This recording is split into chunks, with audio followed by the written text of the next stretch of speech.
What is up, everybody? It's Dr. Vibe here, host and producer of the award-winning Dr. Vibe show, the home of Epic Conversations, and I'm the host of Epic Conversations, 2018 Innovation Award winner, 2020 Best Podcast News Award winner given out by the Canadian Ethnic Media Association. I also co-host and co-produce the only online show in the world for dads, fathers, and male caregivers that's sponsored by Dove Men Plus Care. And as always, I'd like to say that project or that movement has reached out directly and indirectly to over 400,000 dads, fathers, and male caregivers around the world. And as is always, I'd like to say you're blessed, highly favored, a magnet for miracles, and a solution for someone's problem. And we are broadcasting live September 19th. We are in the second part of September now. And we had some amazing weather over the last few weeks. I mean, just wonderful. This morning it has cooled down, and I have a next door neighbor who has a big tree, and the leaves are starting to fall. Wah, wah. So that means that we're getting a change of season with what's going on in Toronto. But that's okay. The weather's been good. Just give me a second here. Got to do some adjusting on the fly here.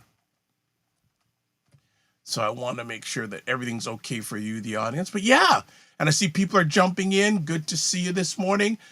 Tell me what's been going on. How has your week been? Where are you chiming in from? Would like to know, because we have a global audience. And I really appreciate our global audience. And we're getting close to our next subscribers plateau on YouTube, which I appreciate.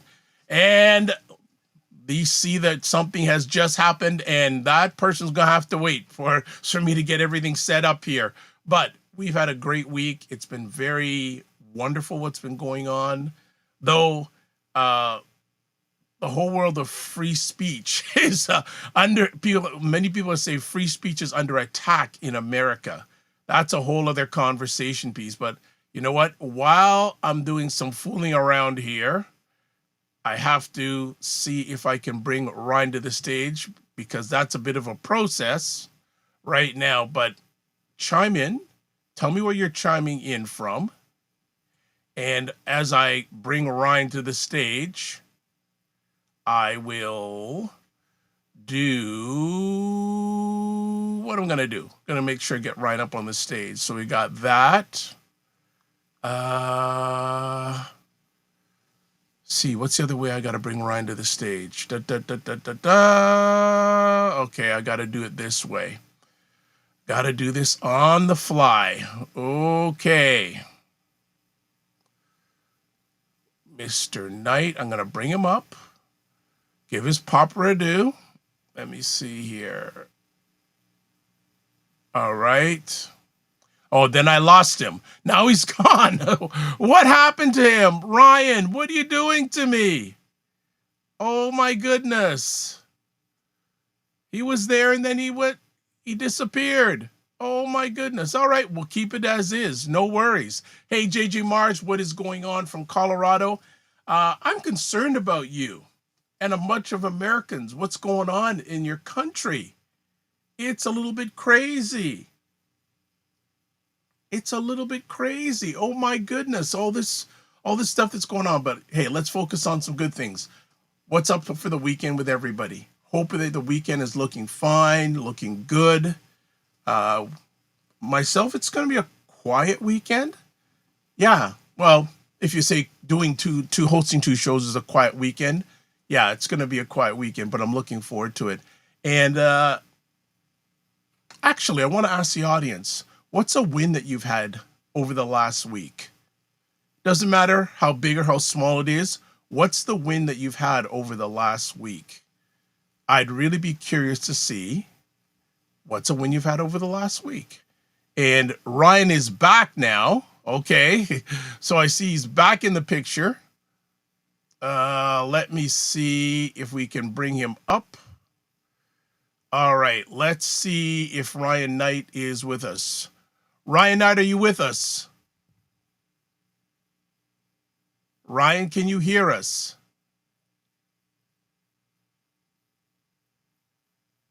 No, we can't hear you, man. You can't hear me? Now we can hear you. Okay. Yeah, something was screwy with the link. I couldn't hear anything or see myself, nothing. But good to see Okay, you. you are back. What's going on? Things are pretty good, pretty good. Trying to keep on top of stuff.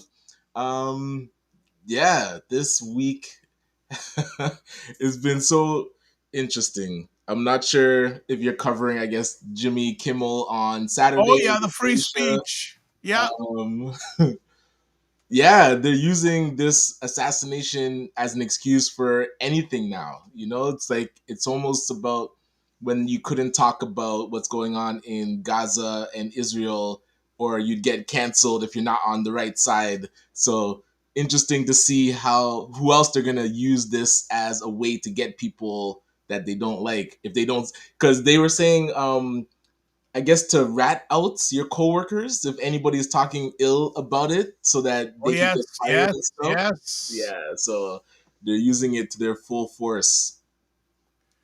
What are your thoughts about this whole thing? Hey, I was watching you on Tuesday and saying when a mirror is put up, everything that they're saying about Democrats accusing them without even having facts is exactly what Republicans do. So it's interesting now that they're the victim. They're using all the same rhetoric that Democrats use against them. Republicans are using against Democrats. So they're like just mirroring each other. They're just talking about each other. Both of them have done atrocities over the years, and it's like the pendulum just keeps swinging back and forth without any actual sanity on how to stop it. Like, what's the root cause of these issues? Like, what is causing people to be radicalized? What is causing people to want to shoot up schools? That same day a school got shot up, and that Hmm. is not really on the headlines and being talked about because I guess that is so commonplace now. I'm curious if somebody has the number of how many school shootings has already happened in the US this year. And is that not equal or worse than what happened to Charlie Kirk? I don't know. Like Democrats getting killed, is that not equal or worse to what happened to Charlie Kirk? They're trying to say that it's on a different pedestal, and that doesn't make sense to me.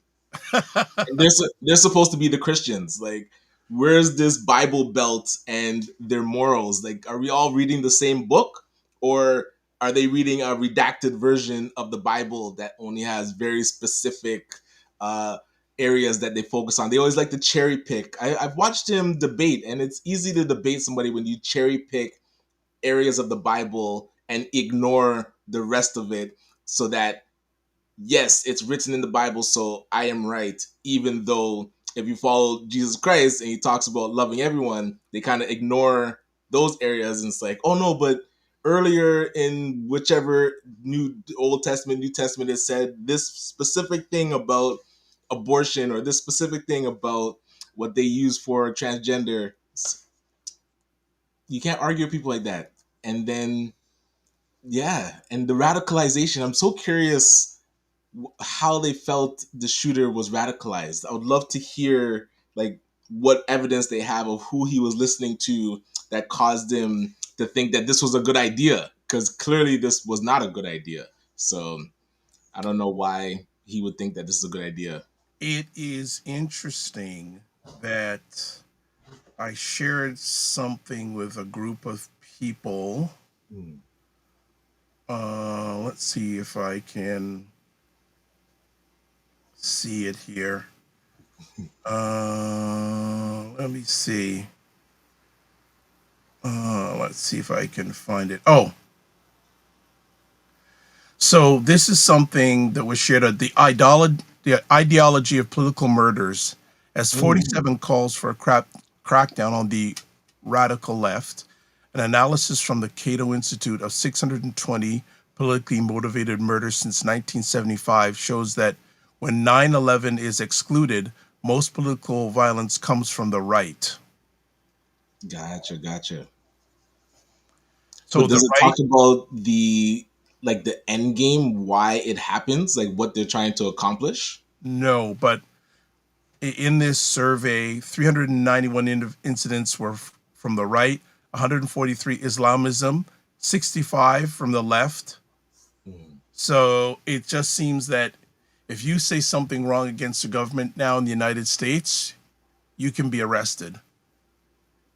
Yeah, or taken off air. It's like Well, they're yeah, going very militant on whoever they want to get rid of, watching exactly what they say now and using it as a way to get what they want.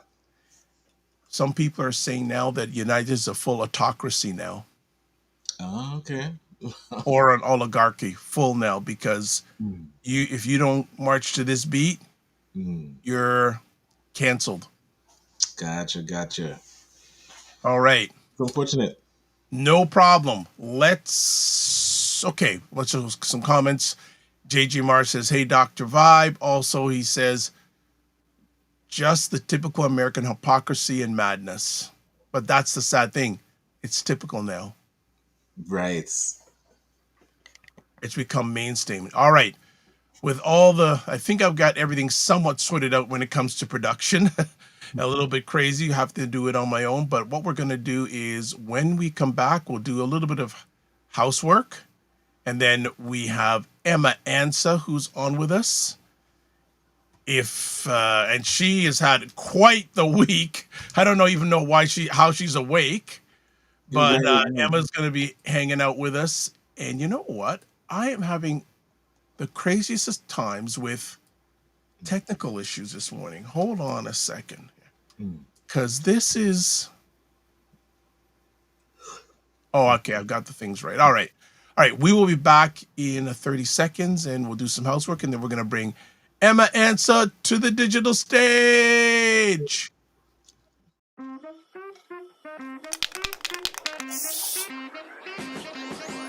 If the black dollar was not important, they wouldn't be doing these type of commercials to get your business back. The same people who don't want gun checks, mental health checks, all for open carry. And when your kid gets shot in school, they offer thoughts and prayers. Make it make sense. Y'all don't understand how our government works. I think the lesson that we learned from that for years is how miserable people are. Their misery is contagious.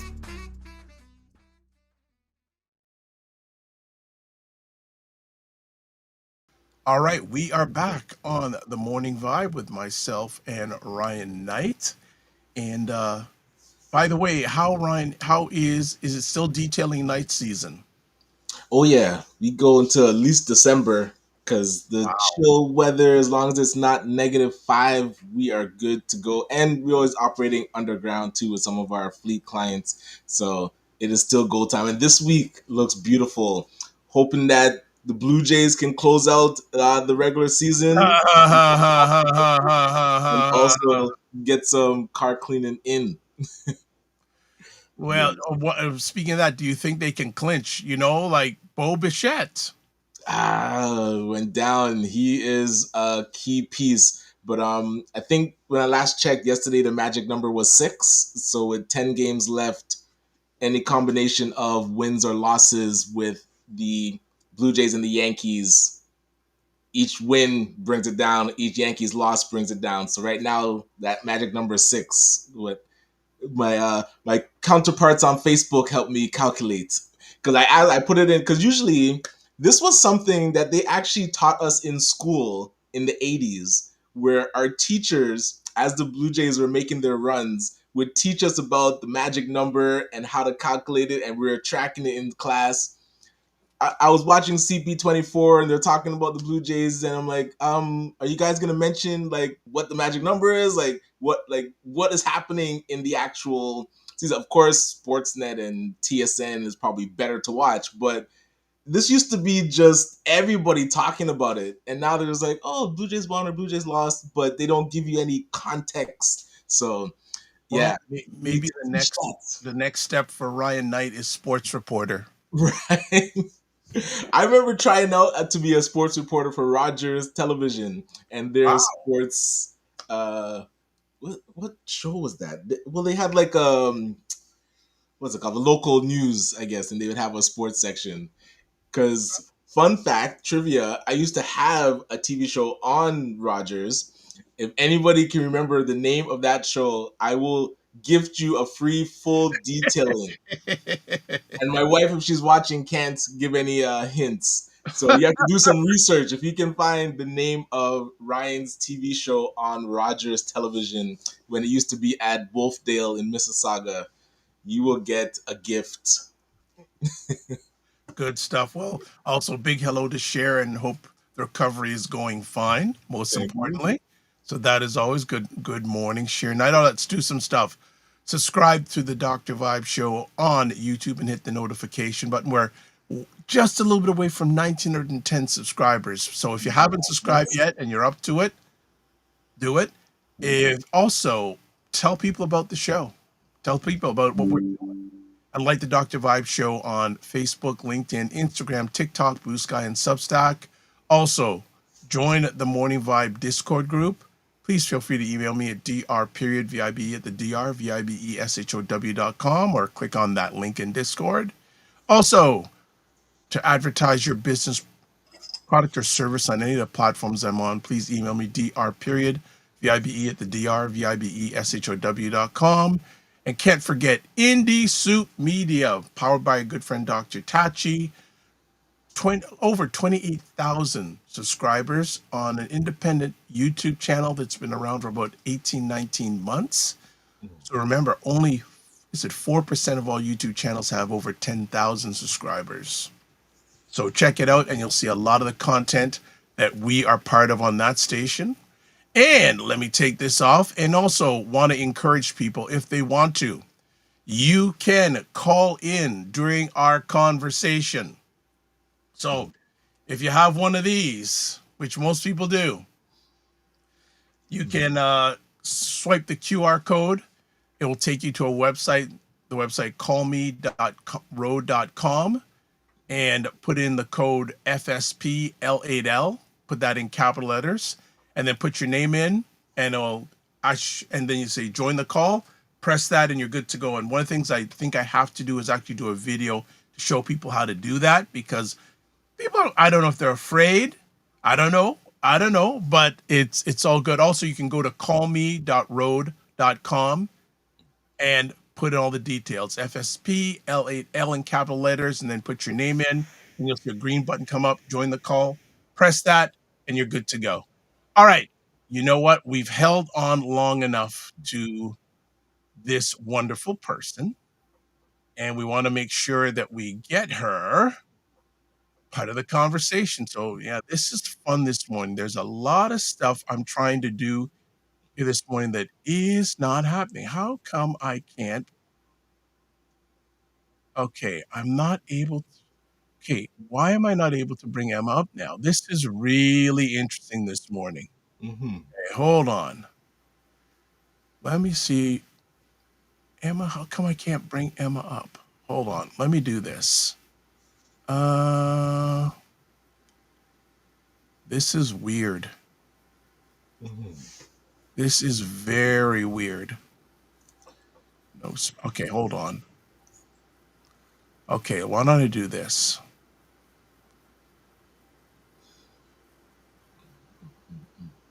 And as you're, I've lost Emma now. Okay.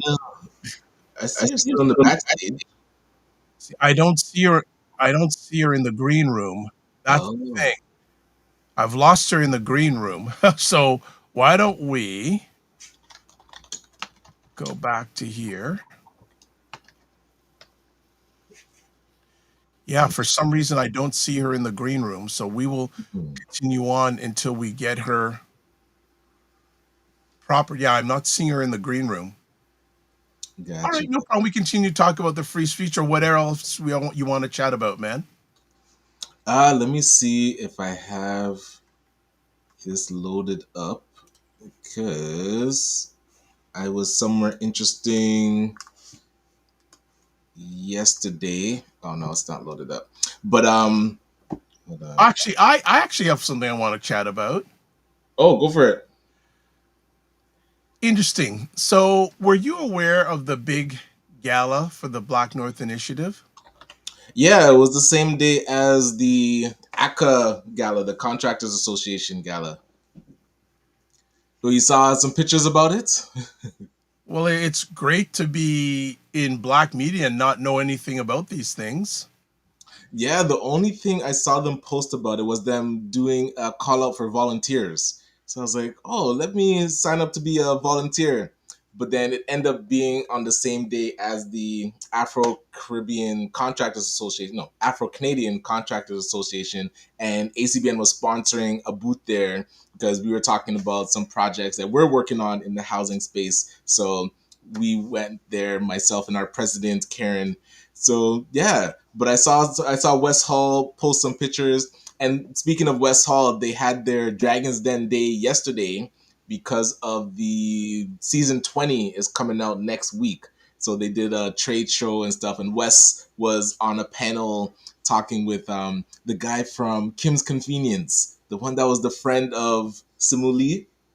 I Okay. forget his name, but yeah, uh, yeah. So I don't know. Even did Aka advertise on our Well, channel? Like, I didn't know about the Black North Initiative event till mm, I went on Instagram and saw about it. And I spoke to another individual, and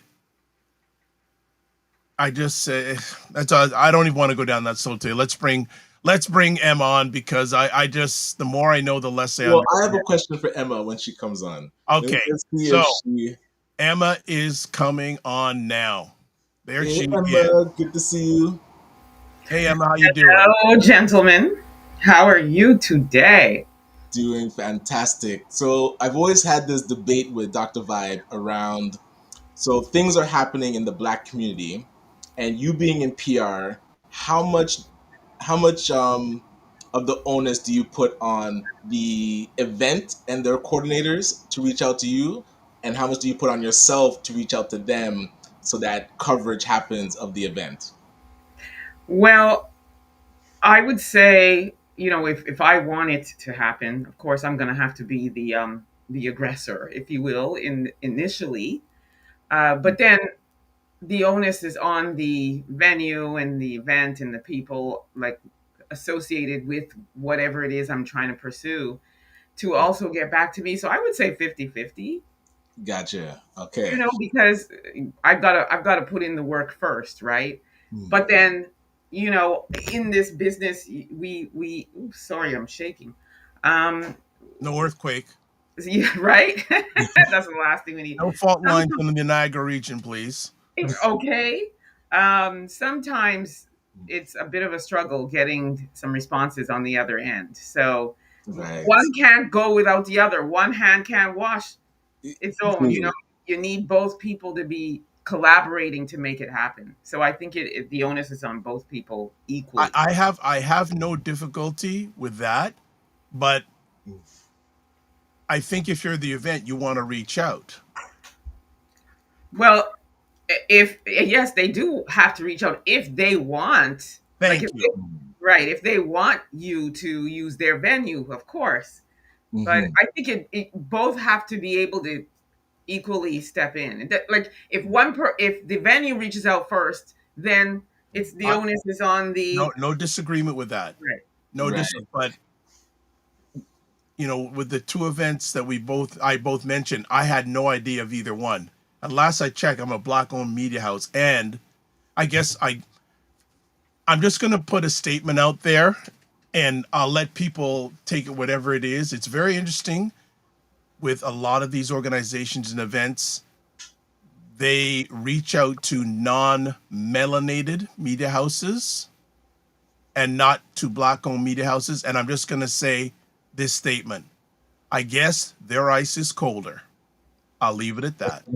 Well, this is where I guess I come from the side of there's obviously has to be relationship building. So it's to say, what is my database of all these organizations and their contacts? So anytime I'm doing something, I know at least I've reached out to all of them to say, like, hey, this is happening.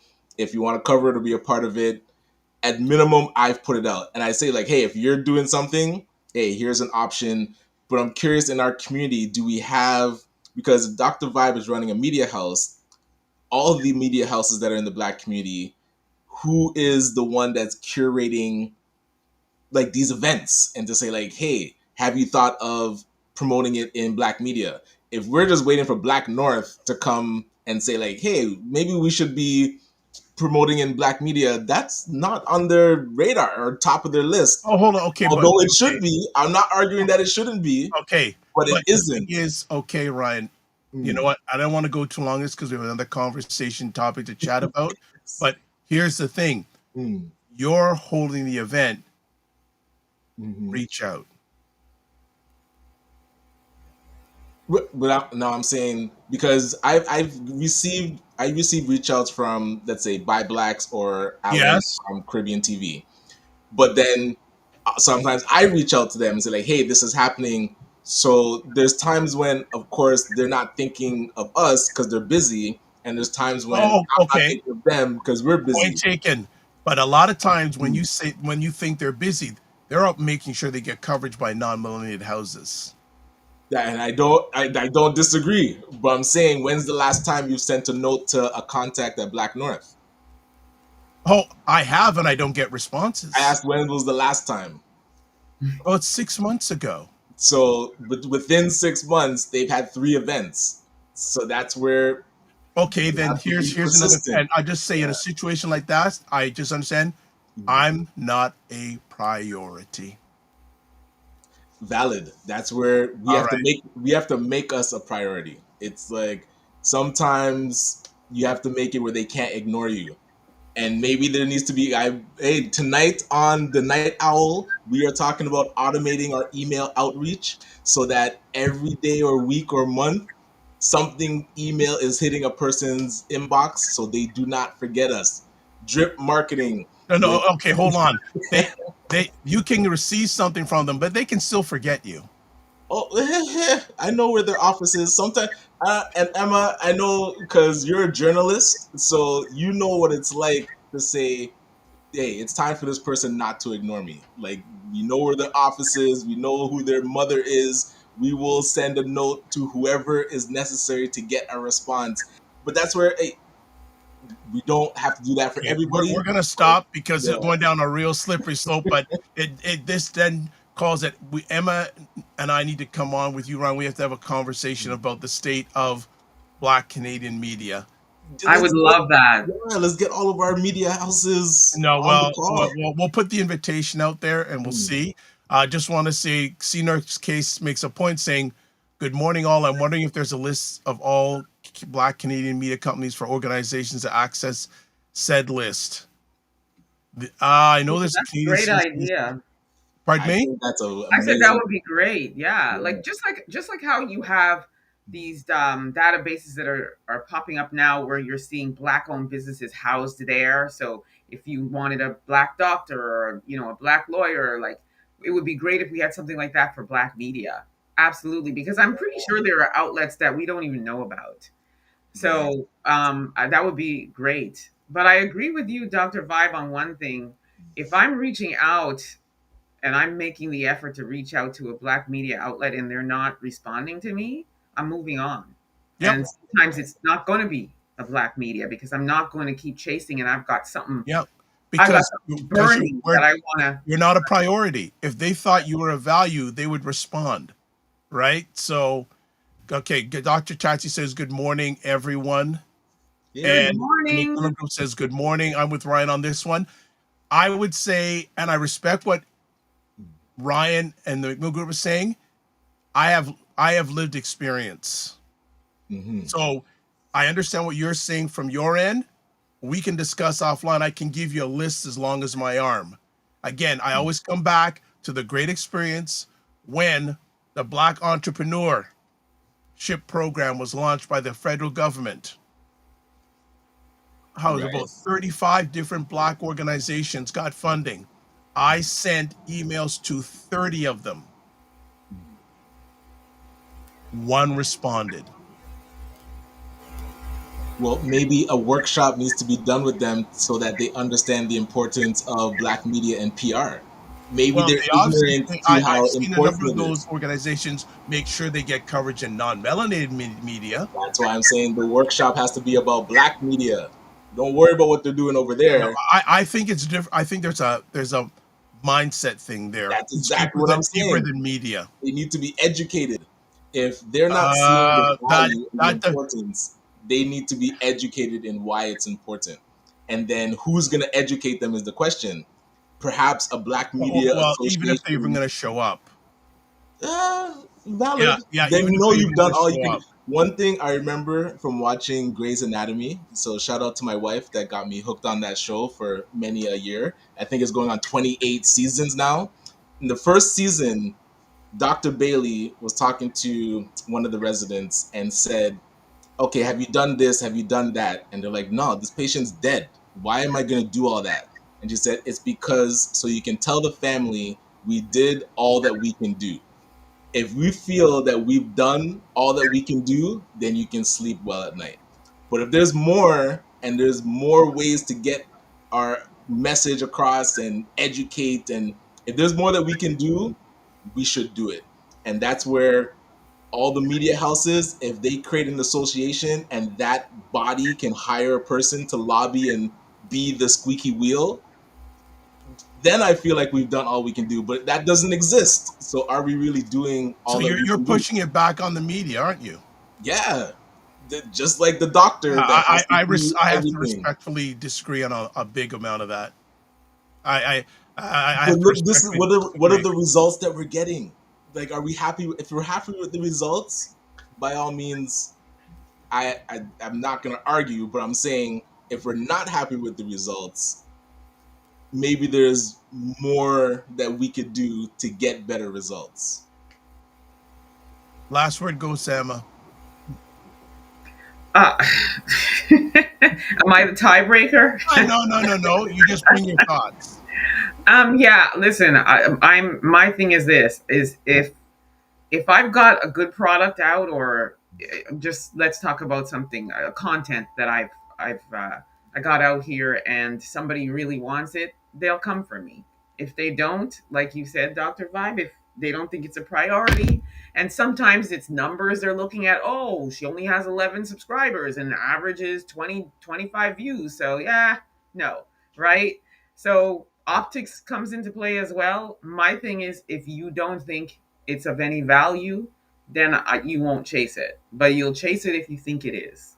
And for me, I can be a little petty. Well, call me Petty Betty. I'm still working on it, but I'm a work in progress. But if another huge non-melanated outlet sees the potential and picks it up, and that outlet or those outlets that ignored me are trying to now come back and be it, I will be the pettiest person. I'm just putting that out there. Yes, Petty yes. Betty will step in. Okay. But yes, I agree with you, Dr. Vibe, when you say it's obviously, they go for what they think is a priority. But at the same time, I can be a little more aggressive. I'll give you some time, and I'll keep reaching out, and 3 strikes are out, then I move on. So I will still do my diligence as well. That's what I'll say. Okay. Yeah, that's valid. Now, since we've put up a whole bunch of airtime, And uh, I'll put on my studious librarian glasses. So there we go. There we go. You are joining us today chatting about a very interesting subject. So Emma and I, we communicate a lot offline, and about 2 weeks ago, she sent me a video from a show, and basically there was a video. A non-melanated lady was saying that non-melanated ladies don't have to work as hard getting the attention of Black men than Black women do, and it's no competition. The non-melanated ladies, we got this. And there's not a competition.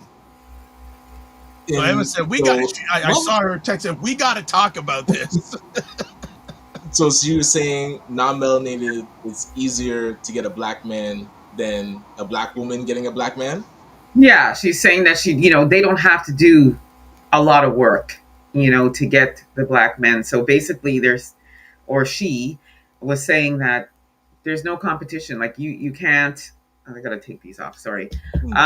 You can't black women don't have a stand a chance. What do you think? Like, come on. We don't have got to do anything. You guys are the ones that have to do all the work to get them, basically. And to be honest with you, that's not the first one of the folks that's been out here saying this. This is a becoming a growing trend, which is why I said, "Oh, we need to talk about this, Mhm. Doctor Vibe." And Ryan. Well, I was curious, do the I'm statistics sorry, back and that up? Ryan. Oh, but do the statistics back that? Is it more black people are marrying outside the race than in the race? Yes, black men are hold the highest rate of Mhm. dating interracial relationships than any other race of people. But is it But higher than them dating black women and marrying yes, black women? Wow, I that's wild. Because then, okay, but yeah, it is higher, but they Mhm. have the highest divorce rate. When they marry outside the race or in. Correct. Interesting. So it's like they want to go touch the forbidden fruit, but then they realize what's really over there. Ding, Sin. ding, ding. So therein lies the thing is that I'm seeing a growing trend in the amount of the folks that are now going on social media and saying this. So then the question begs is, why do you feel the need? If Hmm. you're happy and you have no issue getting your wonderful black lover, then Hmm. why are you on here saying I can do it and there's no competition? And then you look at the stats. So I feel like it's one of those things that thou dost protest too much, because if I'm happy with my non-melanated husband, I'm not going to go on here as a black woman and say, "Hey, all you non-melanated people, I black women have no problem getting your man Right. unless there's a problem." And that, like you just said, they went to touch the forbidden and realized, not so much, and they're all sort of flying the coop and coming back to their queens. Interesting. I wonder who's doing like a long form study on this because that whole sequence of events, you can cherry pick one area of it and say, like, oh, okay, black men are dating out of their race a lot over here. But then if you're following and there's, oh, but black men with non melanated are getting divorced a lot over here. And in the dating scene, I'm curious your thoughts on what women are seeing in the dating scene of trying to date within their race. Is it easier to date outside your race? But then is it going to cause long term high divorce rates? So it's like, are you having, yeah, like why do people want to date outside their race? Because I see people make videos about, oh, I would never date a black guy and it's a black woman talking, or I would never date a white guy and it's a black woman talking. So are these things that is just preference, or are they thinking long term? Because the statistics aren't holding up. Like the long term, there's a lot of divorce. Why? I think, well, for the first one where you mentioned that a lot of you're seeing black women that are encouraging black women to step outside and find love no matter what race of people they are. That is true. There's a growing trend. In fact, there's one woman that her whole TikTok is specifically about encouraging black women to consider other races of people and stop focusing on just the black man. Mhm. And she is constantly bringing out all of these statistics that say black men, the femicide rate is high. They abandon their children. They don't Oh, want to settle down. They put hands and feet on their women. So and they're spreading STIs and things like that. So this is her whole page is about that. And so when you have that kind of content that's out here all the time, and you're bringing videos and clips and stuff and saying, you see, this is why I'm saying, don't just put your eggs in the black man basket. That will encourage women to think outside and cast their net wide, if you will. And also, if you have a high rate of black men that are they're stepping outside of the black woman, then what's the black woman supposed to do? Isn't she entitled to have love as well? So if another race of man loves her, then I mean, everybody's deserving of love. So there's two sides to it. But my thing is, black women aren't out here saying this. We're not. We drink water and we mind our business. It is the Yes. folks that keep going on here, and Mm, they're like, you black women don't know how to keep your black man. That's why we are getting them. They're mm. not your men. And it's like, what's going on here? Yeah, because I'm just like, is she a stripper? Is she talking about like when I'm dancing, black men, it's easy to get? Or because, like you said, if you're talking about just getting your soulmate and your lover that you're marrying, once that's done, you're not getting men. Like, so I'm trying to understand, like, what are you talking about? Who are you constantly trying to get? If you got Right. one, then just mind like talk about how you got your man and just educate and encourage Exactly. people. Okay, yeah, that can be for anybody. It doesn't have to be. Oh, I'm a white guy and a white woman and I got this guy so easy. Like, yeah, usually the person you love, it feels easy. It's supposed to, not just I can get any man. That seems, yeah, a bit and like. and I think that those particular women that are doing that are the Mhm. ones. If Where's your man at then? Like, you're obviously struggling. Otherwise, you wouldn't be out here saying that. Mm, So, anybody that's happy and content in their life, mm, they're not going to be out here hooting and hollering about how they get these men. So something's going right. on in your life. Maybe you had one and he left you for a black woman, and so now you're making your whole life about just bashing black women and saying black women are this and black women are that. That's why you can't keep your man. Where's your man at? Show me Mm, evidence that you have your black man, and you can then sort of justify why you are saying that. But mm, clearly, these are the people who aren't happy with their life, and probably have received a lot of rejection from the black man that they want, because mm, there are also a lot of reports of black men who are saying that they're getting flooded with messages from the folks that are like saying, "Oh, you don't know what you're missing. You're missing out if because they're getting rejected by these black men, and these black men are also creating whole social media pages where they are encouraging the fact that they love their queens and they're not interested in any other race. And with that, they get flooded with messages from the folks because I interesting. guess they can't handle that rejection. So I feel like a lot of that has to do with that too, is that rejection that they're probably getting. And a lot of more black men are now coming home, if you will, and it bothers them. But the All right. question begs, why?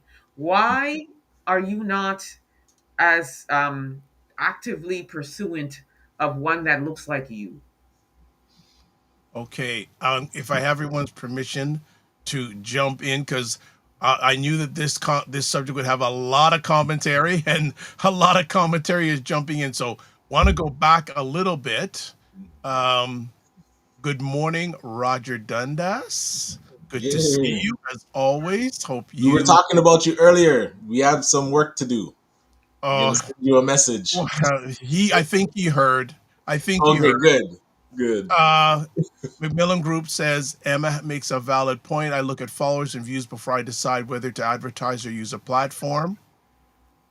Pimp barbecue sauce. What is up, Pimp barbecue sauce? Hey, good Not to see you. forbidden fruit. It is more like all dress fruit.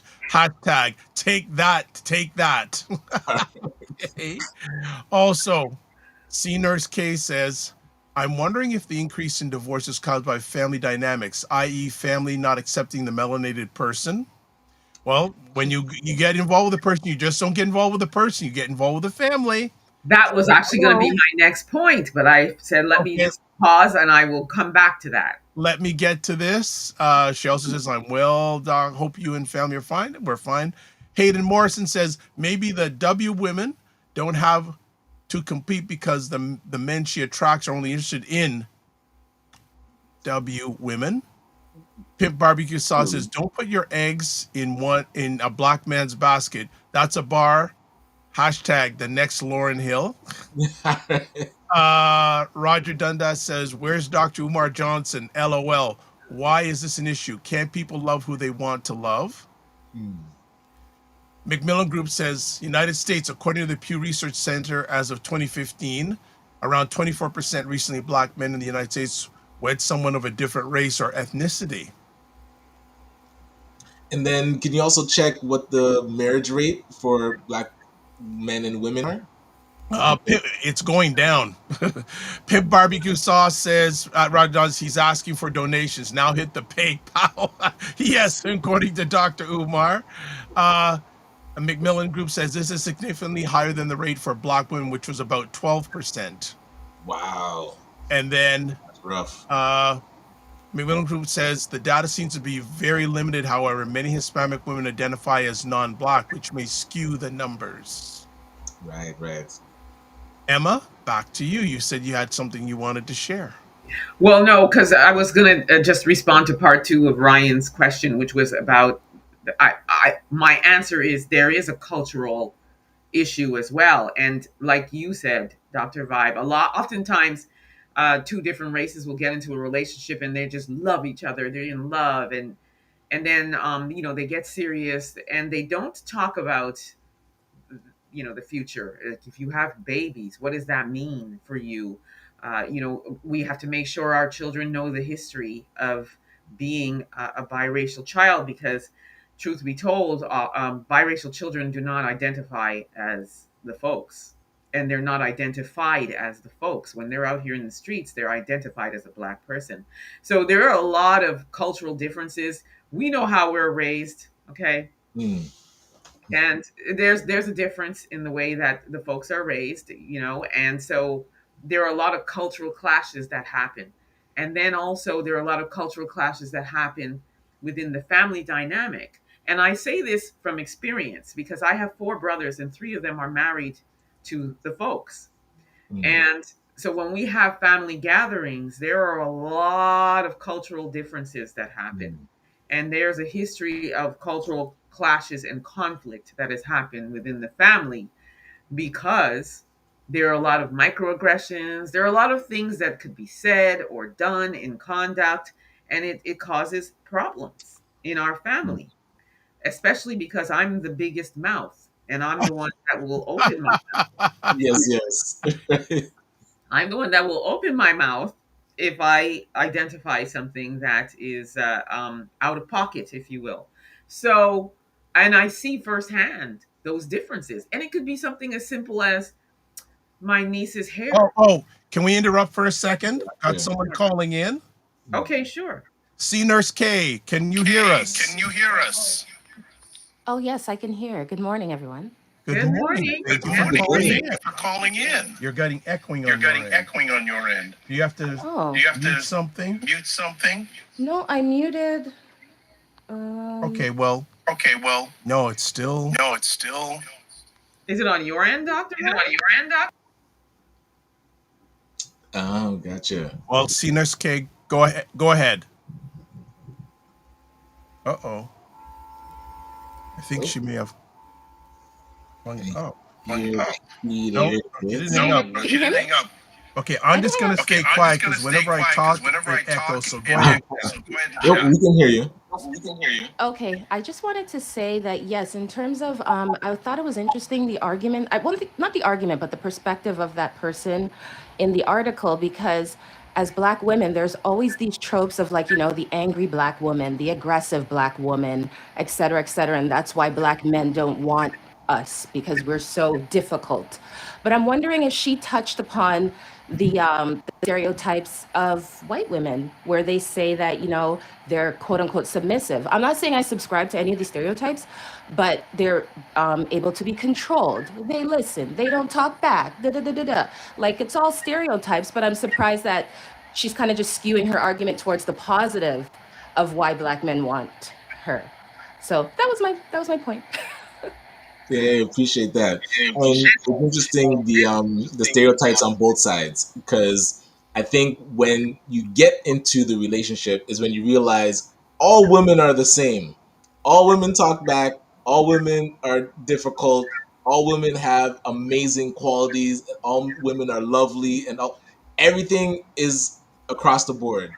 It just depends on how that person was raised and how you were raised, and if you mesh well when united, like when you're together and live together, is completely different than just seeing somebody on the street and hollering at them because you like their butt or you like how they look in that dress. Like those kind of superficial things that the lady might be talking about is like, oh, I'm sure black men are yelling at her all the time or saying that she looks nice or in the club she's getting attention. But marriage is a completely different beast, different animal. And like you were saying, Emma, earlier, divorce rates are high because marriage is hard. Like it's not supposed to be easy. And that's where when the stereotype that a black woman is difficult, it's like, yeah, but why would you shy away from complexity? Why would you shy away from the thing that is difficult? Because usually that has a better outcome.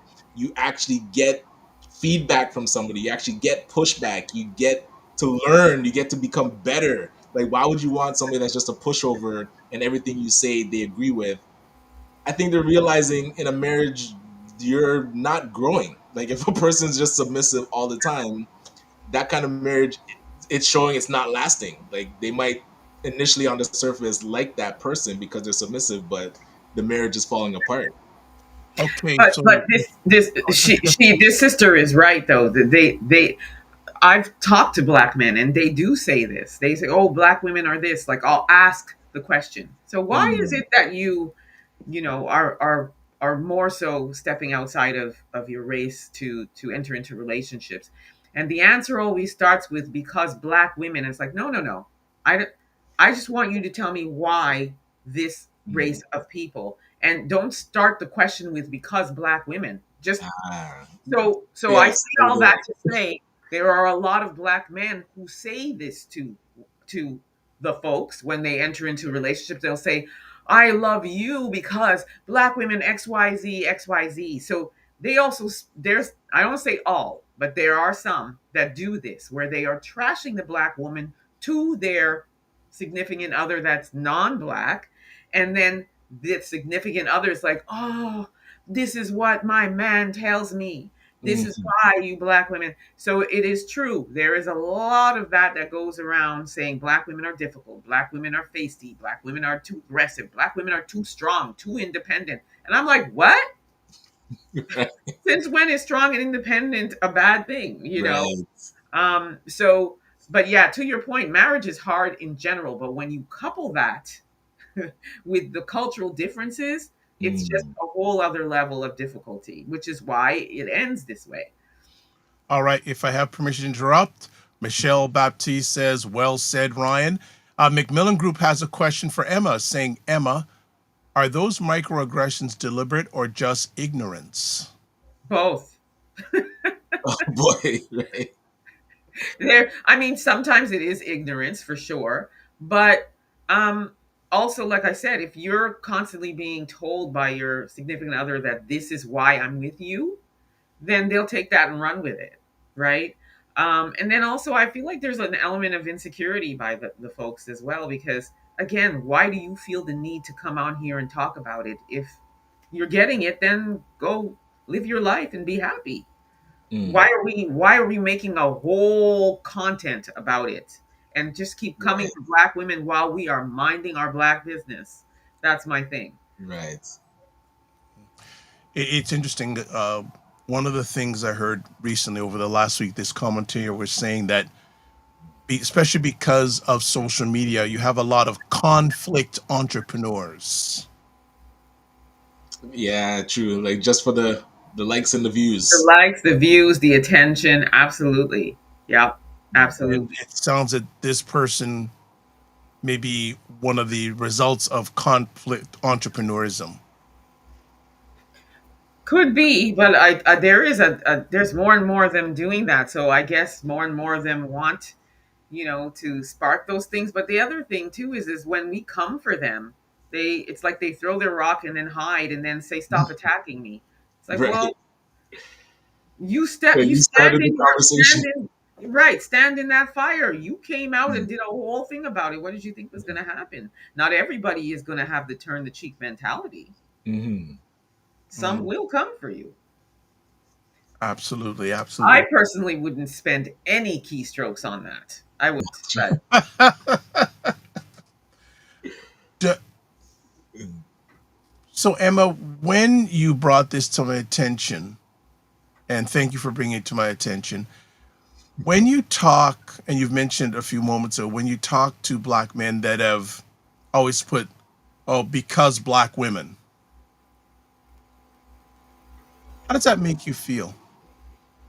well, it's for me, it's immediately annoying, and I immediately don't like you. But on a more on a more serious note, is yeah, it's like it's a little frustrating because if you were to ask me, I'm Ghanaian, okay, my hubby is Jamaican. So if somebody said to me, why did you not marry a Jamaican man? Sorry, a Ghanaian man, and you married a Jamaican man? I can give you every reason why I married that Jamaican man. I'm not going to say because Ghanaian men are X. You know what I'm saying? I'm not going to trash the Yeah. Ghanaian man. I'm going to tell you what it was about this man.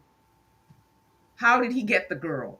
And I can list all of those reasons without having to talk about another race of people. So Right.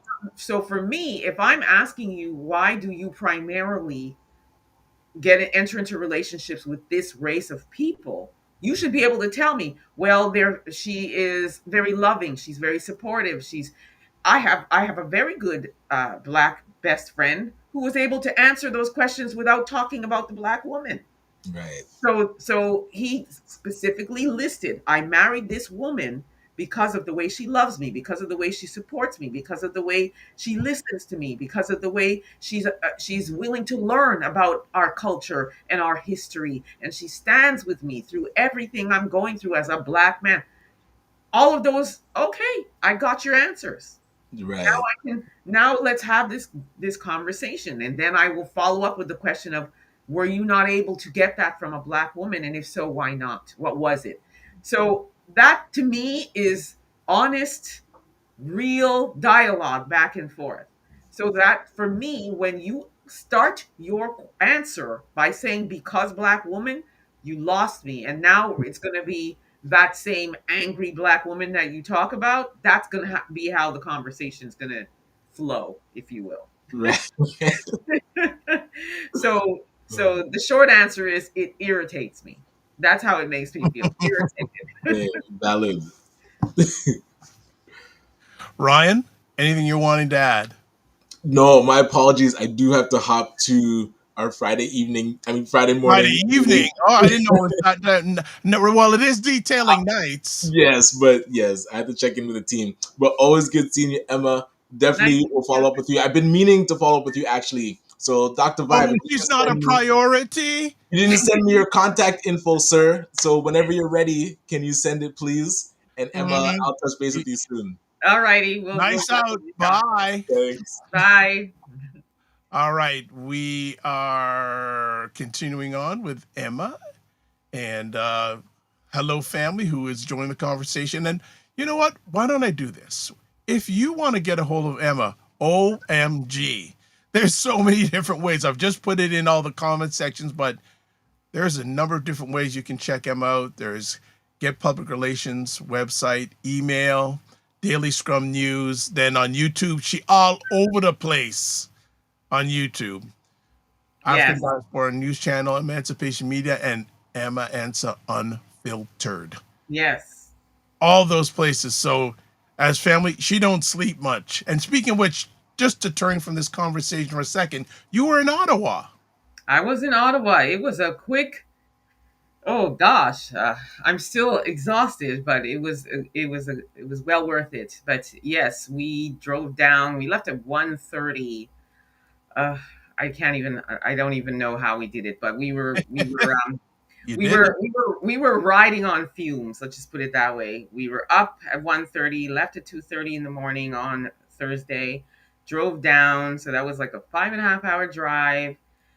We were there because we have a petition to abolish anti-Black racism in Canada, and the NDP Gord Johns sponsored that petition and read it in the House of Commons to table it. And we have a list of demands, which is one, a formal apology for over 200 years of slavery. We are asking for equity. We're asking for justice in the criminal, sector, education sector, and mental health. And so he tabled that petition. We wait 60 days for a response, and then we take it from there. We also held a demonstration on the Parliament grounds, and we had about, I would say, maybe 50 to 60 people in attendance from all races, which was beautiful to see the diversity. And we talked about it. We had those conversations. Some people traveled from Vancouver to come and be a part of Wow. this, and we opened the floor up to allow some of our brothers and sisters who've experienced things that fall in those key elements in education, like I said, equity, employment and equity, and they shared their stories, and it was beautiful. It was a beautiful day. Then CBC invited us to have an interview, so we talked about it there as well, and then we drove back. So got back at around about midnight, Mm. and rolled into bed and got up, and here we are talking. All right. Well, congratulations on that win. Thank you. So we'll see Big how it win. we'll see what happens, and where we go from there, because we're not going to keep pushing that rock up the hill. Nice. It's very important. We're seeing, as a journalist who reports on this, there's no shortage. Let's just put it that way. There's no shortage of reports of injustices against our people, Okay. Well, and sorry, go ahead. the numbers are just going up and up and up. So it's important that we are protected, just like other groups are. All right. So some families chiming in and giving some flowers to Emma. Michelle Baptiste says, Thank thank you you. for your incredible insight, Emma. Thank you. Thank you. Derek T. Tuggle says, good morning, all. Good morning, Derek. And he also has a question. Quick question to Emma. What if you are raised where there are not many Black men or women, and so there are more of other races that you date outside of your race? And that is a thing as well.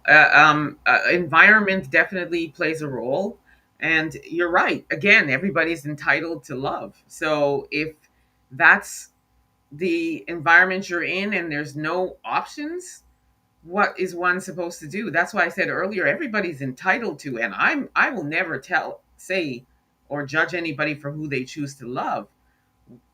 For me, my issue is, why do you feel the need to go on social media and trash Black women because you feel like there's no competition? Mm, But I am not opposed to that. If that's where you are, and that's, what you are, that's all you're seeing, that's all that's shown love to you. And that's another thing, which leads me to another point. I've talked to a lot of Black men who have said that they have many, many times tried to get that one Black woman that's in the school full of other races of people, and that Black woman isn't checking for them. So what are they supposed to do, right? So if you're a product of your environment, nothing wrong with it. It's just when you have those cultural differences, you have to find a way to work through them, because they will happen. It does happen. There are a lot of women who enter into relationships with Black men, and there isn't an interest in learning about that culture, and there isn't an interest of teaching your kids about that culture. So then they become a product of their environment, especially if that woman becomes a single mom and they're only seeing their side of the family. Then they're a product of that environment, and they have no knowledge of their Black side of the family and their culture. And it just becomes a domino effect of a lot of conflict, if you will. And again, I know this because I have family members that are non-melanated people, and there's a lot of conflict that happens. A lot. Seener's case says my daughter calls that rage bait. LOL. Conflict entrepreneurs, as you mentioned. That is Uh, true. That's what it is called. That is one of the terms. there you go. She also says, love who you want. Don't hate yourself in the process. It's sad. Thank you. Thank. Seener, hey, you can call back in anytime, even with the echo. We want you back and always appreciate your support. She also says, hating on Black women is a form of self hate. Exactly. I say, what's going on in your life? It's like that. Hurt people, right? Mm. That's why I said, were you abandoned by a black man and he left you for a black woman? Like usually something's happened in their life, and they're not happy within your life, and that goes for anybody who chooses to go tapping on their phone and or going on there and just spewing nothing but evil about another race of people or a situation. You're not happy with your life. Something's going on inside of you. That's your inner work that you need to work out. Nurse K, you're hot on the keyboard today, Nurse K. Plus, you called in, which is a good double, saying, I don't think it's dating outside of your race. It's the sense of hierarchy, supremacy that is disturbing. And I agree. That is one of the things as well. There is a self hate. There is a white savior complex that also exists in there. There is a, if I'm with this person, that ups my status. There are a lot of black men who feel that way as well. But what you also have to realize or look at is what's happening to a lot of black men, a la Shannon Sharp. What is happening to a lot of them, when you adopt that mentality. Want to ask you, because you're on this digital streets a lot, how have podcasts, quote, high value, unquote, talking points or soft light content affected, you think, the expectations of Black women? In what way? Like, give me an example of Okay, what maybe. you're. Okay, let me put it another way. Are we mistaking viral extremes for common reality? um no, I don't think so, because uh these using this example of this one, one of the folks who went on content, and she's one of many, as I said. I don't really think that we're really taking it serious to the point where it's becoming, oh, this has got to be a fact. I just think that the reason why I chose to address it is because I'm always looking at trends. I'm always looking at things that are going up. And I'm looking at the bigger picture is, why do you feel the need to do it? Not necessarily that we're taking this as facts. And Mm-hmm. not necessarily that I would even make a point of responding to that person, or doing a whole thing responding to that person. I'm looking outside of it and saying, what's going on with you that you feel the need to do that? And that's why I said, I think we should have this conversation to say, what's really going on with these people?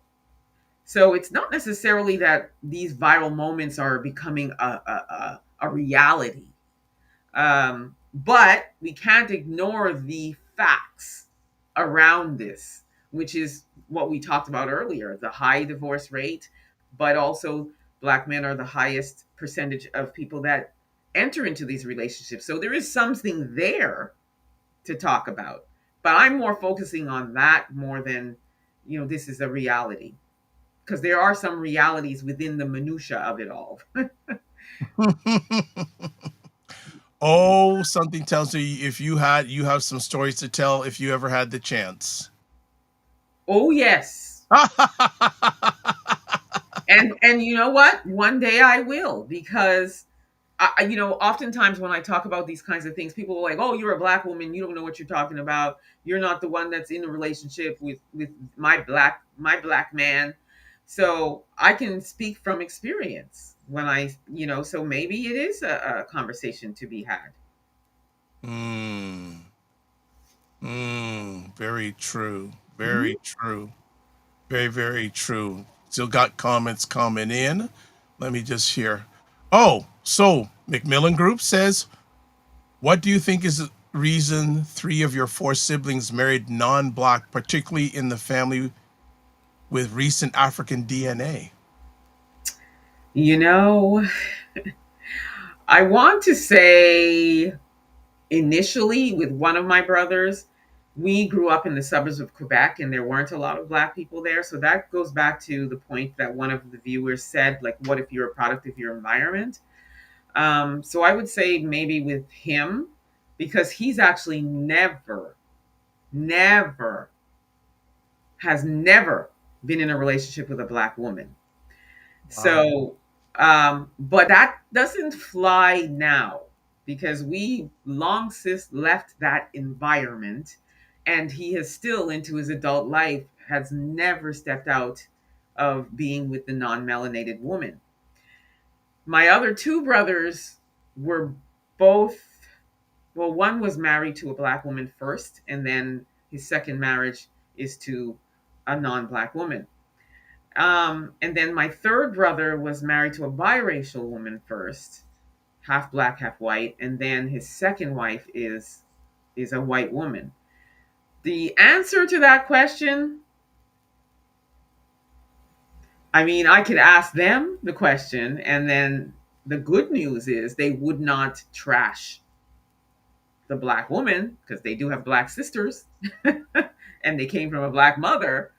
But their answers are, well, one brother's answer is he says those things, you know, black women are this and black women are that, and he always says, you know, you us, his sisters, you guys are so strong and independent and mouthy and all of those other things. So he falls in that category of that's his response, whatever.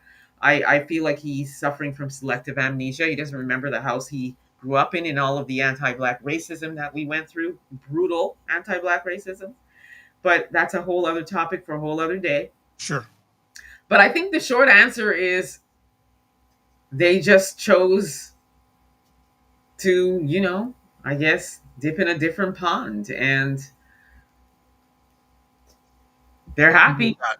So what am I what am I going to say? I mean, I wish I can give you a more definitive answer. Um, but I just really don't know why they chose this way, but they did. Maybe it falls into that category again of maybe they feel like their status is upped since being Is there. Maybe they felt as though from their previous marriage to a black woman, maybe it was so hurtful they decided to try something else. I don't know. I I wish I here's can give you a more definitive answer. Yeah, here's an interesting conversation piece that just came to my alleged mind. For black women who are single, who do they feel is a bigger competition? Black women or non-melanated women? That's a really good question, and I would love to one day have a sister on that's sort of been. I do know some sisters. I wish they would be willing to have that conversation because I did ask one because she was married to a white man and she experienced a lot of anti-black racism at, you know, within her marriage to him and his family. Oh, hold on. C Nurse K is calling back. Hold on. Okay. C Nurse K, are you back?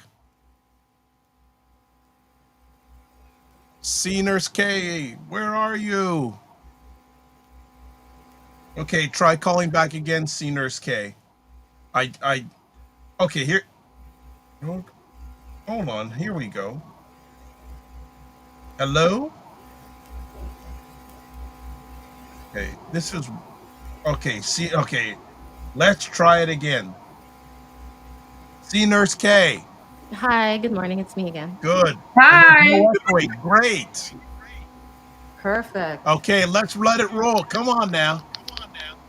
A little bit of echoing, Yeah, but not so too much. yeah, Emma, this is just a great topic because I just had to call back in because so I was listening to a podcast the other day. Oh, I can't hear you. You talking, Dr. Wright? No, we lost you. I can hear you. Can you hear Oh, us? you can hear me. Okay. Yeah, okay, we can hear you. Go ahead. Oh, okay. So yes, I was listening to a podcast last week, and this topic kind of came up because it was actually a podcaster speaking on another podcast involving an African American gentleman and a Caucasian lady, and they were talking about interracial dating. And from the Caucasian woman's perspective, she was trying to tell him that in her community, it's not seen as a good thing dating Black men. It actually devalues her and her community, but he just could not accept that. He, I guess maybe it was an ego thing, but he just was not accepting it. But did they say why? Like, why was it a? I think because of racism is, I guess, the bottom line. They look down on Black men. Like they don't think that it's like, you're a prize. It's kind of like the Black men get the white women that are less desired by white men, is kind of what the bottom line was. Well, So I just found that to be interesting. that is another thing. Definitely another element for sure, because Can I that ask? Can I just interrupt for a moment? Seniors K, on the screen that you're calling in for, is there something, because there's echoing there? Is there something called echo cancellation? Is it on there? Oh, there is. Can you turn that on? It's gray. It's No, not I allowing can't. you to go to green. No. Oh, okay. Going forward, when you call in, actually, you know what I want you to do? I want you to hang up, call back in, and turn that on before you join the call, because I think that's why you're getting echoing. Okay, got you. Didn't see that. Okay, thank you. Yeah, call back. I want to continue the conversation. Yeah, that's a good point.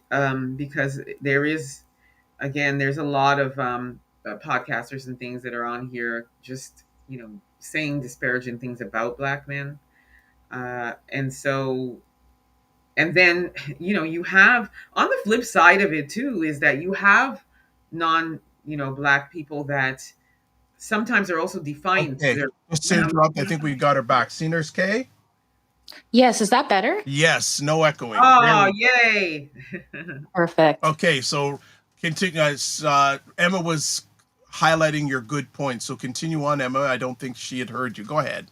Oh, I was just saying it's a very good point, because on both sides, you've got people that as I was saying earlier, they make their whole podcast about, just saying all of the shortfalls of the Black man.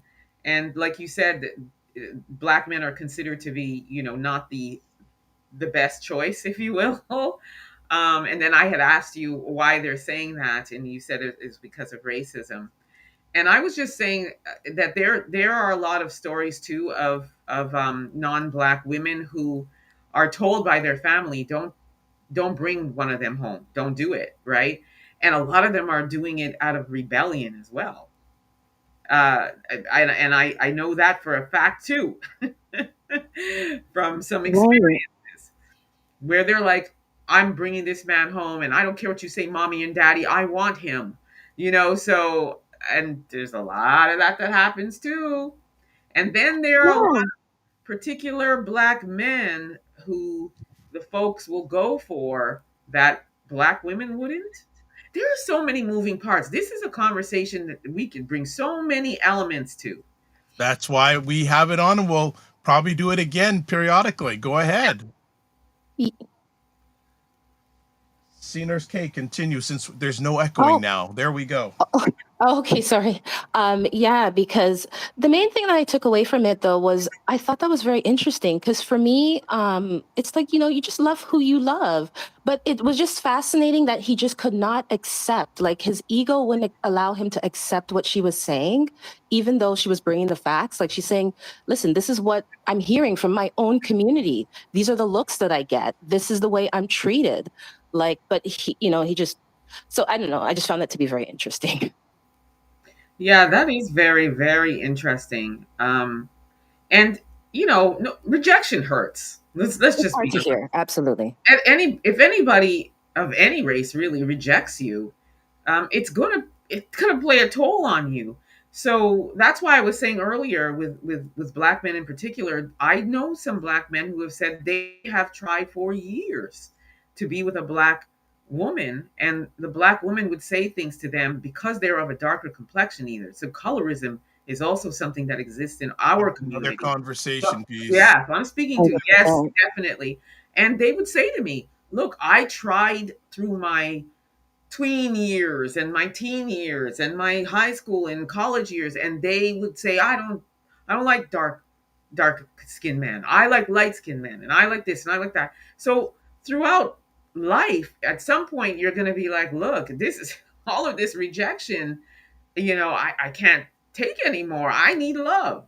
And I know, again, from experience, I know Black men who have gone through this, and they were called names by Black women: spook, night, all these kinds of things, right? So you're getting it from your community, you're getting it from other races of people, and then one comes along that doesn't look like us and is embracing of you.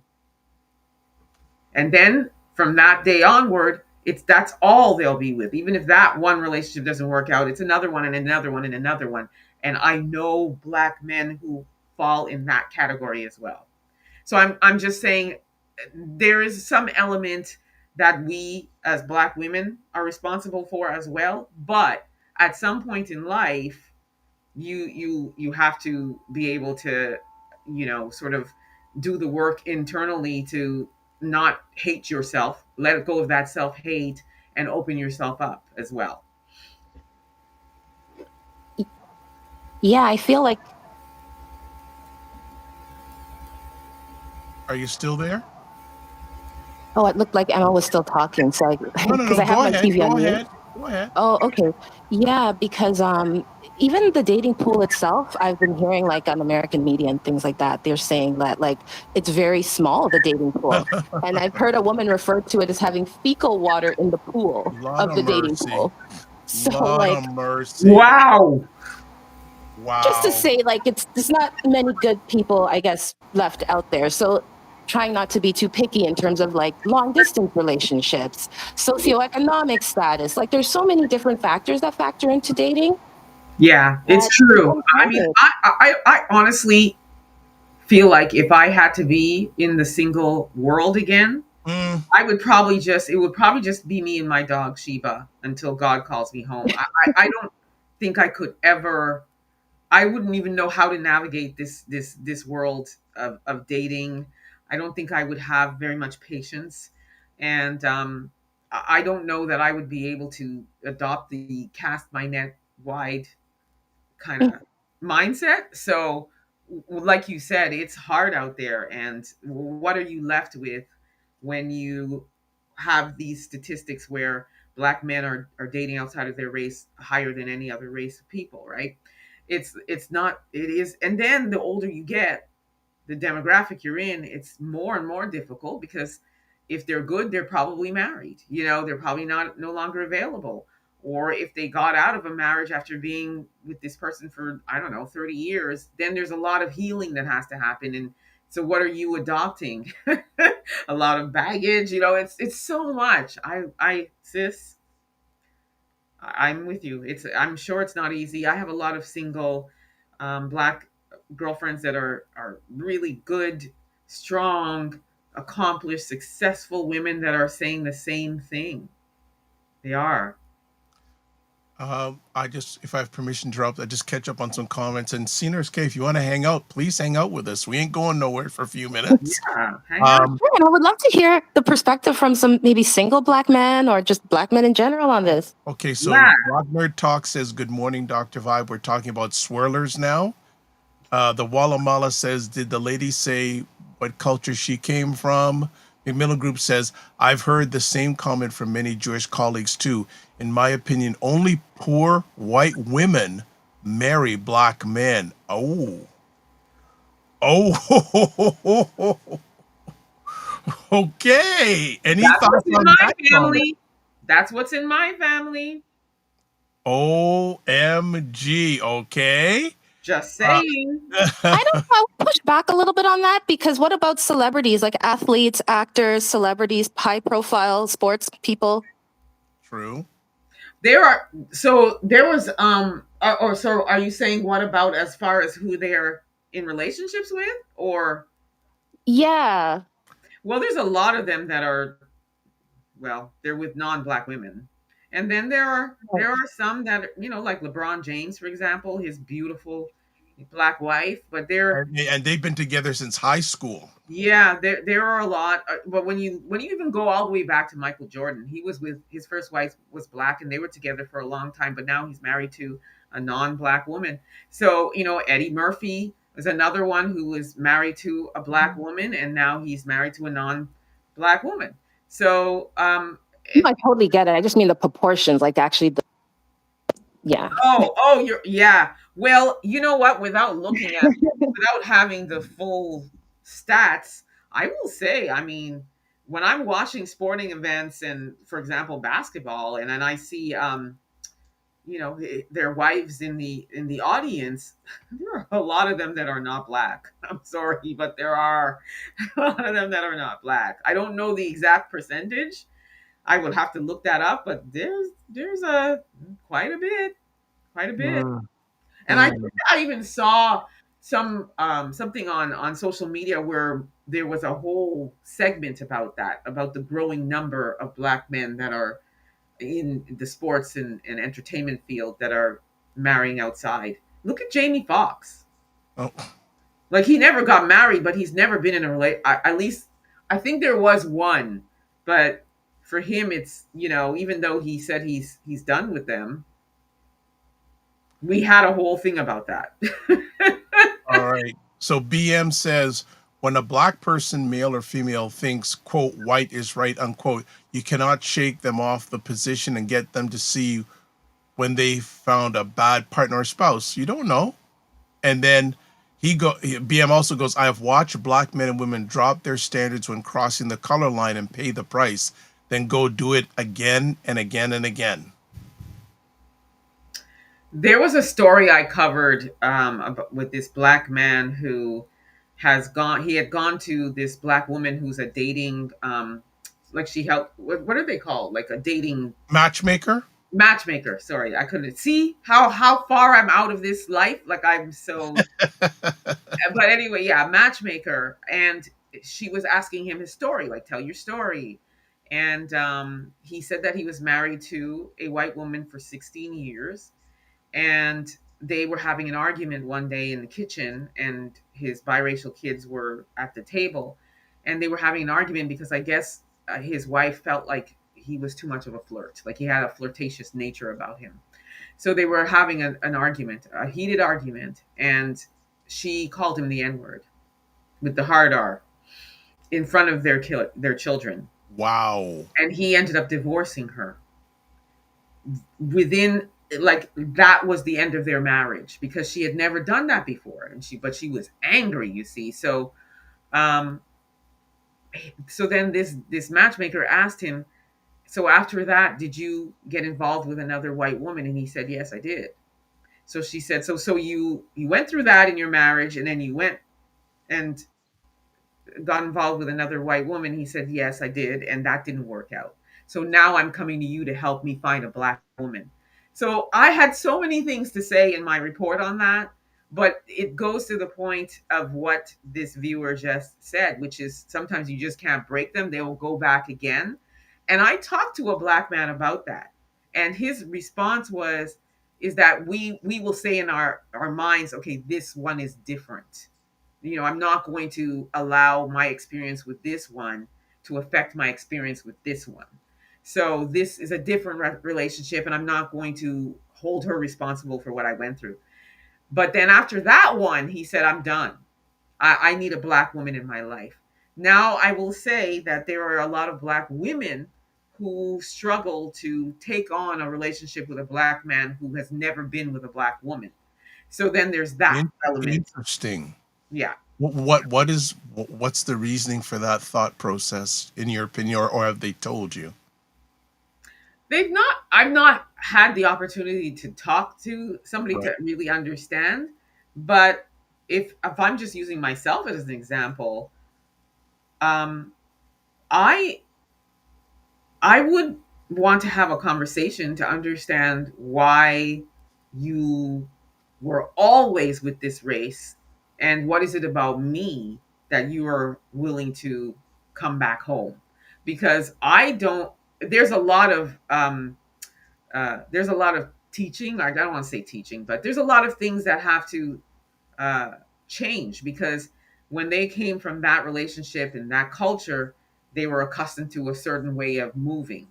And now you're coming to a black woman, there's a difference in what we Mindset, big mindset right. change, So we would have big to have a mindset lot of change. conversations, and I would have to really explain, here's how I navigate in relationships, and here's who I am and what I am bringing to the table as a black woman in a relationship. And seeing as you've never been with in a relationship with one, there's a lot of conversations that have to happen. If I really like this person and I'm really interested in this person, I'm willing to enter into a relationship, but there would have to be a lot of conversations, a lot of time spent, together, even seeing if we're the right match. Because in reality, whether it's somebody who's been with only this race of people and they're coming to you, or they've not, you still have to have those conversations. You still have to have that courting process. I mean, I'm old fashioned. I like that whole process,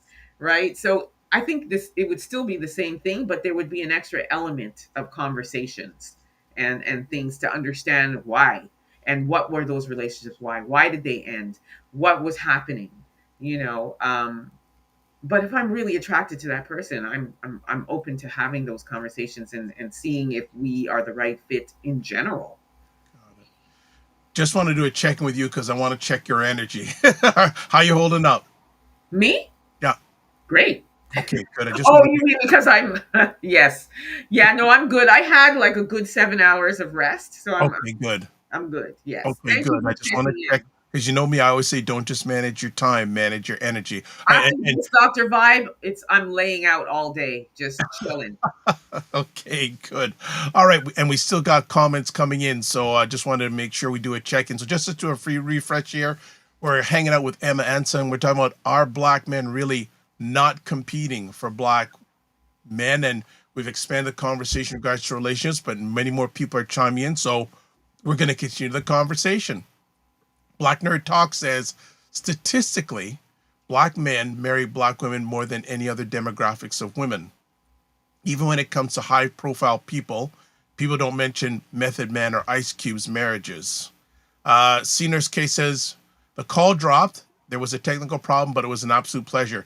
You can call in anytime, Seniors K. And actually, that was a nice thing because you helped me because on some previous shows we're getting that echo. So I also now have to tell people make sure you hit the echo cancellation to make that happen, which even more reason why I need to do a video for this process.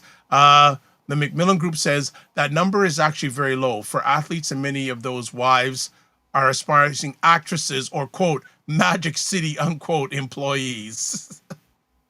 Which number They're is very low? the ones of interracial.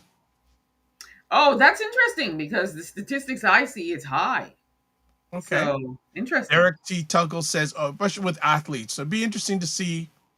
We'll have to do some research on that. Derek Yeah. says, I'm a single man of a certain age. I have pretty much adopted what Emma said she would if she were single now. The expectations and conversations with some women is very disappointing.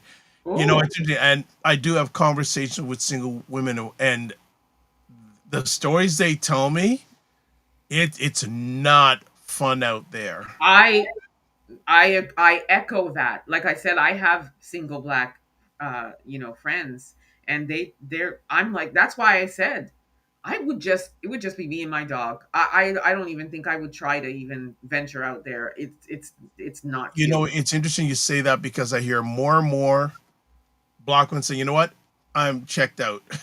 Like it's but it's going to be interesting to see what the impact is to black culture in 10, 15, 20 years time.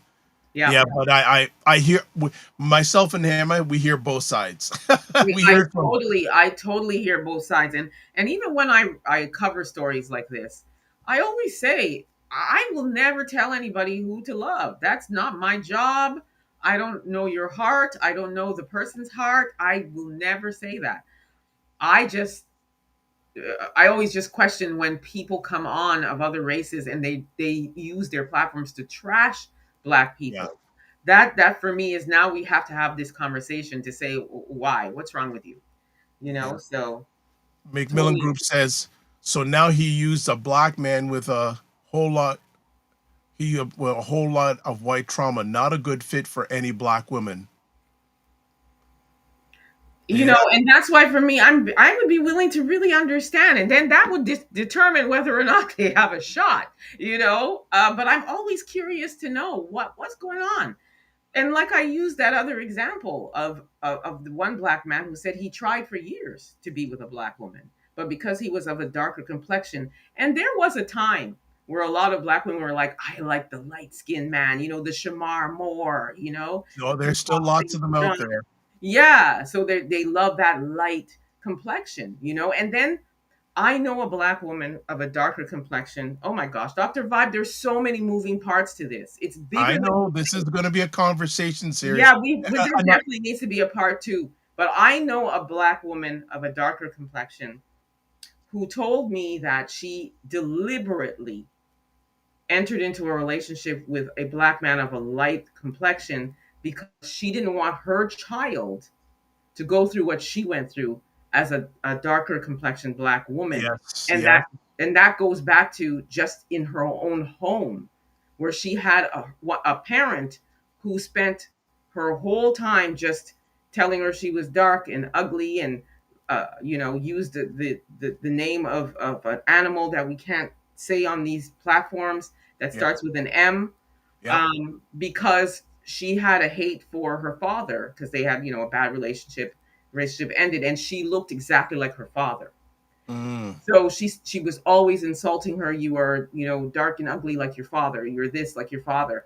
And she had another child who was of a lighter complexion like her mother, and she favored that child and just completely verbally abused, physically abused her. So going into her adult life, she said, I will never be with a black man of a darker complexion, because I don't want my child to go through that. So she has a child that's very, very light skinned, like her dad, and so that trauma carried her through her life, and she has a lot of self hatred that she has to work through.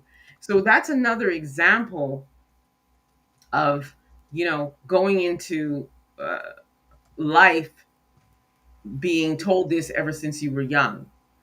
And I have another friend who's of a darker complexion who specifically married a white man because she was told since she was little, boy, I sure hope that you're going to be a smart woman because you are too dark and you are too this. And this is from family members. mm-hmm.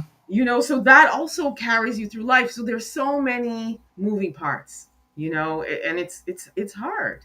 It's hard. Absolutely, absolutely. We're many of us are very hurt people, Yes, yes, absolutely. and I've And got so to the I point. feel like those black women may fall in that category where they're like, that's maybe why they're saying, I'm not interested in the darker complexion man. I don't know. In the house, just Toronado. Good to have you here. She goes, is there not unhealed places and areas of ignorance in every person that stay quiet until the right or wrong pressure, the anger, pushes them to the surface? Yeah, I agree. good points. Yeah, yep. I Anger, agree. trauma, childhood trauma, adulthood trauma, and like I said, rejection hurts. Sometimes you can just be rejected by one person that you really want. You're like, I'm not even going to try to venture down there again. I'm just going to go where it's easy, where I don't have to do a lot of work, where where they're coming for me. I know men hurt a lot deeper sometimes when their heart's broken for the first time with their first love, or they'll try to do what they feel is easy or easier. Actually, it leads me to an interesting question. When we started all this about competing, what does competing mean in the context of dating and relationship? Is it about effort, presentation, pursuit, exclusivity, or something else? I That's a think good, that would be a great question for. yeah, that's a great question. I mean, I feel like there are it's more than one answer.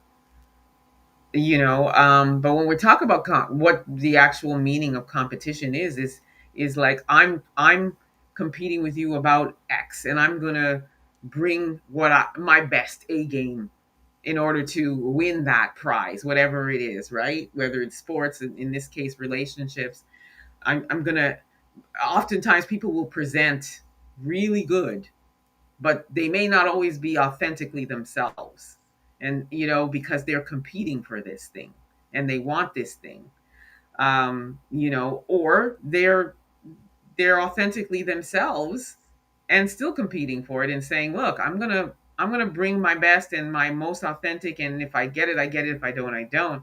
It's a really, I think there's a lot of answers. Yeah, two or three or four things can be true at the same time with that question. It is a loaded question. Man, this would be a great virtual panel conversation. I think so. Would have to be maybe Em and I and Ryan. We can work on this.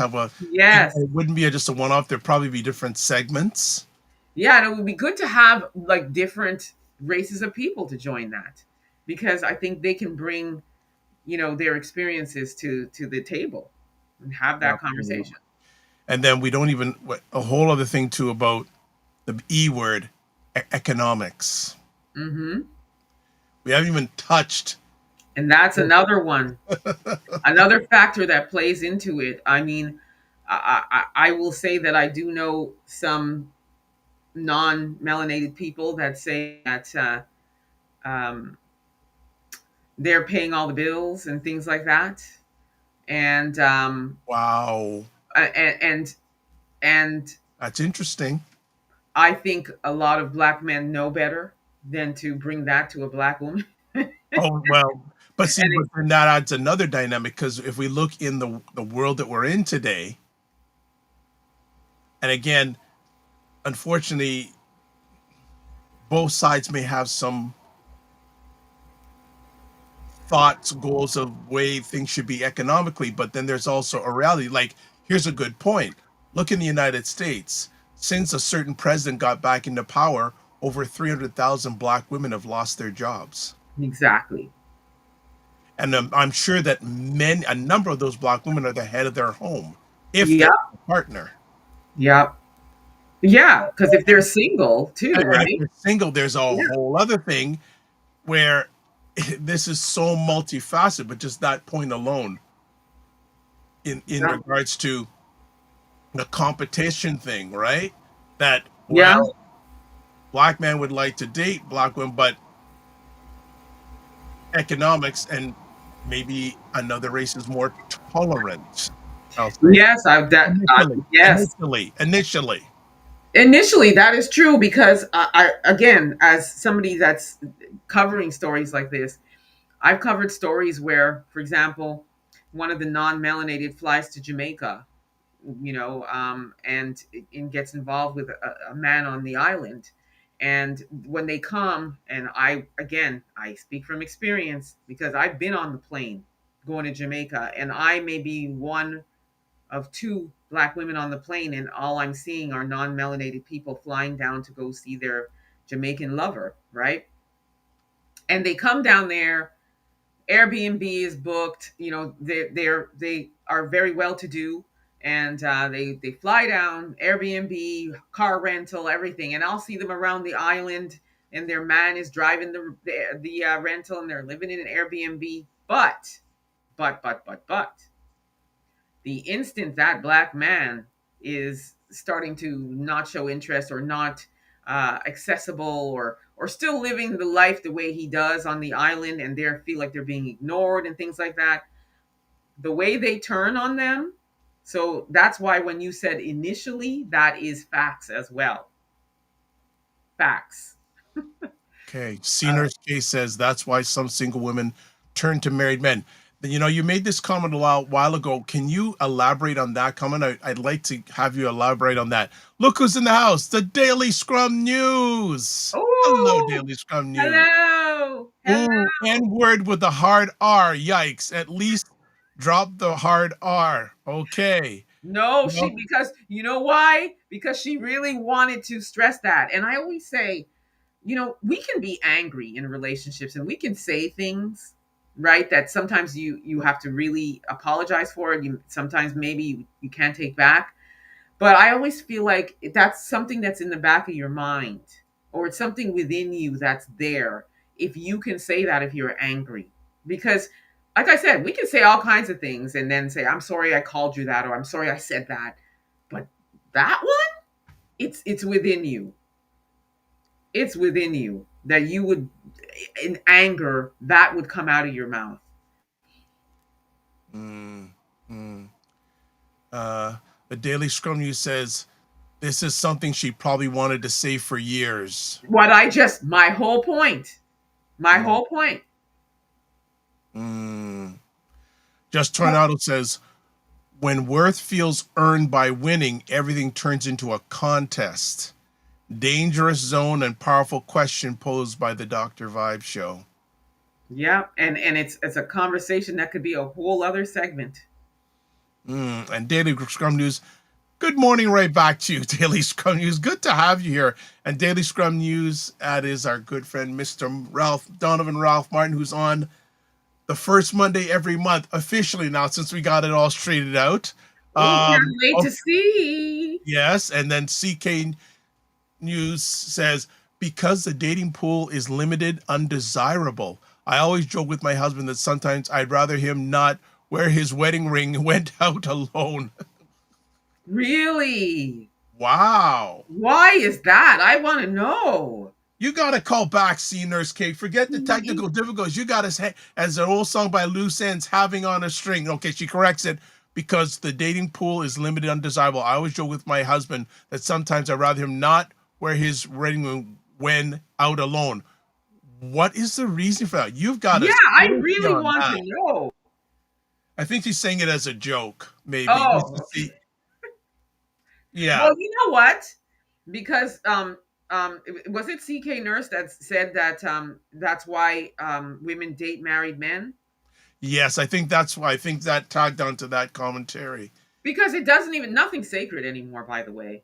It really isn't. Because oftentimes, to her point, I actually had a conversation a while back with a woman who told me I would date a married man because I don't have to take care of him. I don't have to be there for him. I don't have to deal with all the mess and the problems. I can just, date him and he can go home to his wife. I'm okay with that. I don't have to deal with all the other stuff. And I'm not the one who made the commitment. He did. So I don't care about his wife and their feelings and the family and stuff. Just, be there for me when I need you to and go about your life and I can live my life. And I was just like, I was so taken aback. And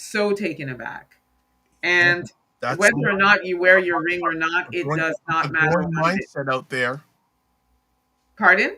It's a growing mindset out there. It is. It used to be you're single as long as you're not married. So, all bets are off and it's everybody's game. Like anybody can, be in a relationship with that person, whether he has a girlfriend. But once you're married, then, you're married. But now that doesn't matter. That just doesn't matter. You can tell a man I'm married and they don't care. They're still coming after you. You can tell a woman I'm married. If they want to pursue you, they still will. Nothing's sacred anymore. With this whole situation of competing, what do you feel this is the impact on? Okay, hold on. Someone else has a comment here, so let me just make sure.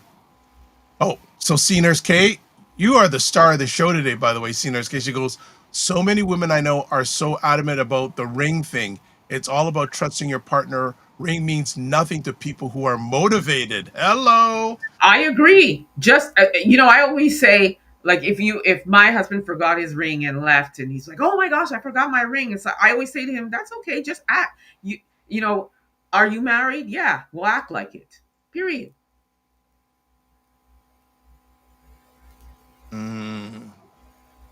Act like it. Interesting. What's a married man act like?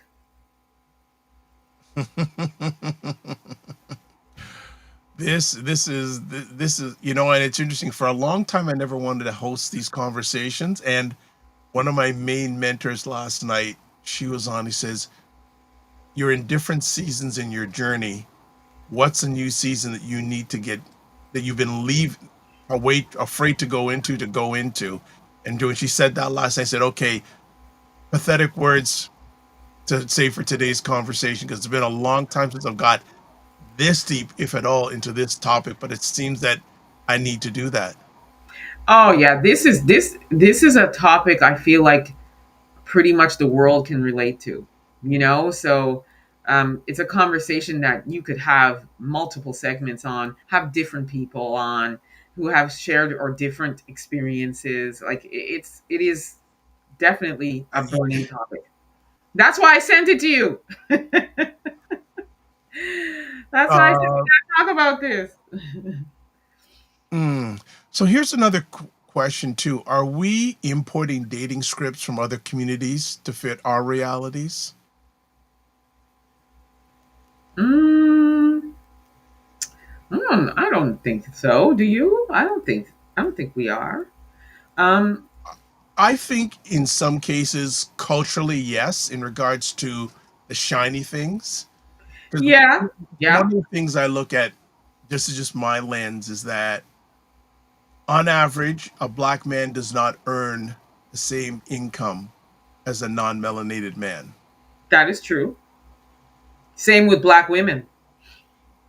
True. So we're surrounded by a culture that is driven by people who don't look like us. Yeah, Are we able to manage our expectations? Not to say, and here's actually, let me throw this in. I was in a conversation the other day with Dr. Tachi on Tuesday about a certain gentleman that was killed a week ago, but one of her friends says she doesn't use the word white supremacy. She says white exceptionalism because she says she does not feel that white non-melanated people are superior to her. They have exceptions. I liked that. that is I like that. beautiful. Yeah, I don't like using the word white supremacy either. I Yeah. don't. So exceptions, I thought was really good. I think we have to realize the world we're in, not the shiny. Not to say it can't be achieved, but we have to realize where we're coming from, where we're starting from.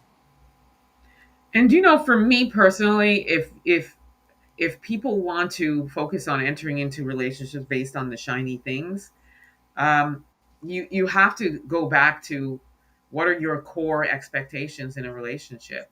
What do you look for in a partner? What like whatever they are. For me, for example, communication is at the top of the list. If you're not a good communicator, we will never be able to hang. We just can't hang. We can't. We broke up already. So people have their core, Yes. fundamentals that they look for. So if I happen to make more money than my partner, but he meets those core expectations, and within those core expectations, the fact that I may make more money and I guess more shiny, um, affects him, then we broke up already. But if we are the right fit for each other and I just happen to be the higher income earner, that should not be an issue in our relationship. uh, you know, but it is an issue for a lot of people. And that is something that people look for. Yeah. And that goes for women as well. I want a man that I can get my hair and nails done every week and I can do this. And that's superficial. What are your core fundamentals that you're looking for? And that's what people need to focus on. And that's why I think a lot of maybe men date outside their race. I don't know, and women date outside their race because they're now looking at core fundamentals, and and those are the more important things.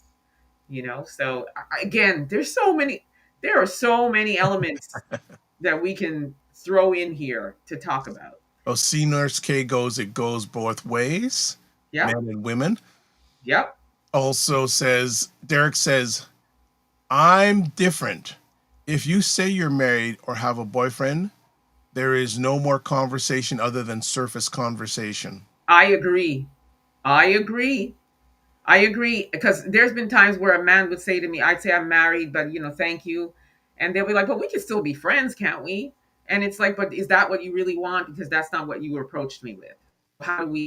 Where are we going? Mm, So you kind of have to, you gotta be able to decide, okay, I'm not entering into, if you say you're in a relationship, I have to respect that, whether it's marriage or dating or common law or whatever it is. Mhm. You got to have some integrity there, as far as I'm concerned. So, Roger there's Dundas says somebody in your white. life. I'm not venturing there. I'm not interested in competing. Let's throw that there. Well, there's a whole other layer to that. I'll just give Roger's comment first here. White supremacy equals racism. Call it that instead. Exactly. Yes. All right. The, there are people out there that say, you know what? I've been to a serious relation or AAK or marriage was not, and you know what? I don't want to get anything serious. When we're together, that's it. No heavy commitment. Bang. I don't want to put all the energy into a big relationship again. Absolutely. And my single friends say that too. Like, they'll meet a man and they ask, okay, so what are you looking for? And he'll be like, well, I just want to have fun. I just want to have fun. I'm not interested in entering into anything serious. And then, my friends would say, okay, well, I am. So I'm not going to, let's not waste each other's time. And then usually that response comes back with, whoa, I'm saying that now. I don't know what the future will hold. I'm just saying, let's just have fun and see where it goes. That can be problematic for some women because they don't want to throw their, I guess, roll the dice that way, because they know who they are as a person. They know that's what they're looking for, and they know that they can catch feelings real quick. And, they don't want to be in a position where they're now saying, okay, it's been 2 years. What are we doing? Are we still just having fun? And then the response is, but I told you that Yep. you know what I mean? So yeah, it's one of those things about knowing oneself and knowing, Boundaries. right, and knowing exactly what you're looking for. And if you choose to roll the dice on that, because there are some women that say, well, I might be the one to change that mindset. I'm not interested in taking that project on personally. Mhm. I'm just, I couldn't, because I know who I am and I Exactly. know what I want. So I have no problem continuing to live the single life until somebody comes along that aligns with those same values that I align with, So disclaimer, everybody. Emma's just saying that as a figurative. She is happily. Yes, yes, sorry. Yes, Because yes. I don't want all of a sudden people just my brother's going in. I am no. Emma's good, baby boys. You stay away. Like, right. First of all, you're gonna have to deal with me. Then you have to deal with her husband. So easy now. Relax Right. yourself. Yeah, Behave yeah, yourself. sorry. Disclaimer. Yeah, let me preface by saying I'm just speaking 100%. as though, because I've been in that position too. I was single for years, and that was intentional. I was like, I need to spend some time by myself, getting to know myself, after a long relationship. I made that intentional, decision.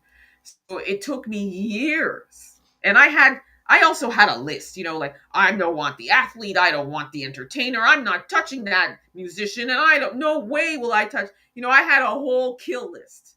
So as the moment you approached me and said, I'm an actor, oh, bye, we broke up. Nope, nope. And then I also had to realized that I needed to also focus on those core, not what you do, but who you are. Right. So I Mm. had to re-educate myself too, because I spent years being single. I had to learn to share my space. I had to learn to do all of those things as well. So yeah, it's definitely a thing. Okay, look at this. C Nurse K, who should call in again, but we're just going to wrap it up, saying many people are ready and willing to cross that line. It's fine to end the conversation if the person discloses. A lot of people find out once they are confronted by the spouse. Yeah, because it's usually the spouse that reaches out. And I've been down that road too, but not that because I knew this man was in a relationship. It was because he lied and said he wasn't. And because I didn't see his home or anything like that, we were just in the talking phase. I don't know. So I'm taking your word for it, right? Until the spouse calls, because the spouse has gone through the phone, and the spouse is like, and they will call the woman, and they'll be like, look, I don't know who you are, but I'm so and so's wife, and I just saw all these messages and phone calls to this number, and I just want to know what's going on here. Wow. And Wow. so yeah, sis is right. I've received those phone calls. Okay, I think it's time to end the conversation today on that note. Okay, I think that's a good Another segment. that's a good when the hands up like that and just coming back from Ottawa, it's time to end the conversation. I'm All just I'm right. just saying we can talk about it for sure another time, but No, not today. I know Not there's some sisters out there that can relate to what I just said. Okay? not talking about that today. All right, let's leave it. All right, so as we wind up, a few things. Again, if you want to get a hold of Emma, these are all the different places. Getpublicrelations.com, email address Daily Scrum News, also on YouTube, where she is a force, a positive force. African Diaspora News Channel, Emancipation Media, and the Emma Ansah Unfiltered. Any projects coming up that we should be knowing about? Well, just this one with the hate crime bill that we're trying to get implemented. That for sure. Hey, why don't you come on with the person you were with yesterday when you've got some rest? Oh, I would love to bring her on. Yeah, That let's would be make great. that happen. Yeah, and we can update you on, well, everything, and why we chose to do this, like what was the inception of this project, and why we're so passionate about this, and she has lived experience, being a single mom to Black sons, so Wow. No, she'll have a that's lot to share. From a news perspective, two of the major projects I'm working on, that I'm taking my time with, is one with the group of white extremists that are creating these fight clubs, active clubs, and they're going around training for combat to prepare for a race war because they feel as though Canada is overwrought with too many immigrants, and so they feel like they want to take Canada back.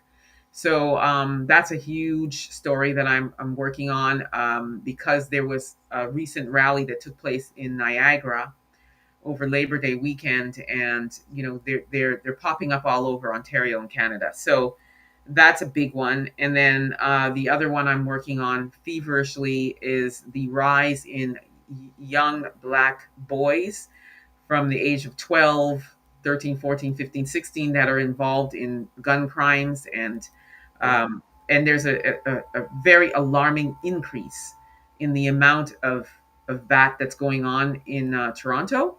yeah. So I'm talking to parents, I'm talking to organizations, I'm talking to other people in media, including my links to Toronto Police. So that's a big project that I'm working on as well. And then the last one is gentrification of the Yonge and Finch and Yonge Eglinton sectors. So I'll be talking to a lot of Black businesses out there, and we're going to be talking about how can we, fight this gentrification projects that are happening, that are driving Black businesses out. So those are my three major projects. Okay. And Roger Dundas says, take Canada back. That's something Indigenous people should be saying. That was what I said in my initial report. Is, first of all, how are you taking back something that doesn't belong to you? That's the first thing. So yeah. So that's a big project because it is something that we as Black people, brown people, they also have Jewish people on their hit list that we have to pay attention to, because number one, they cover their faces. So one of Yes. the things I said in my report is that it could be somebody that you're walking next to on the street. It could be somebody that's a Next door coworker. neighbor. It could be a police officer, Hmm. because there is a police officer that's been suspended because he has been encouraging and is planning on staging a coup. That's a whole other story that I'm going to be covering. Wow. But I say all that to say is it's something that we have to keep our heads on swivel about, and it's something that we can't brush off. It is a serious situation. So yeah, working on that. Good stuff. So let's do our housekeeping and get out of here. So subscribe to the Dr. Vibe show on YouTube and hit the notification button. Please tell people about the show. Also follow Dr. Vibe on Facebook, LinkedIn, Instagram, TikTok, Blue Sky, and Substack. Join our Discord group. Email me at VIBE at the DR, VIBESHOW.com, or click on the link in the Discord. And if you want to advertise your business, product, or service on any of these platforms that I'm part of, email me dr.vibe at the DR, VIBESHOW.com. If you want to get a hold of Mr. Knight, Ryan Oneil Knight.com. And I always like to say Knight with a K-N, not an N.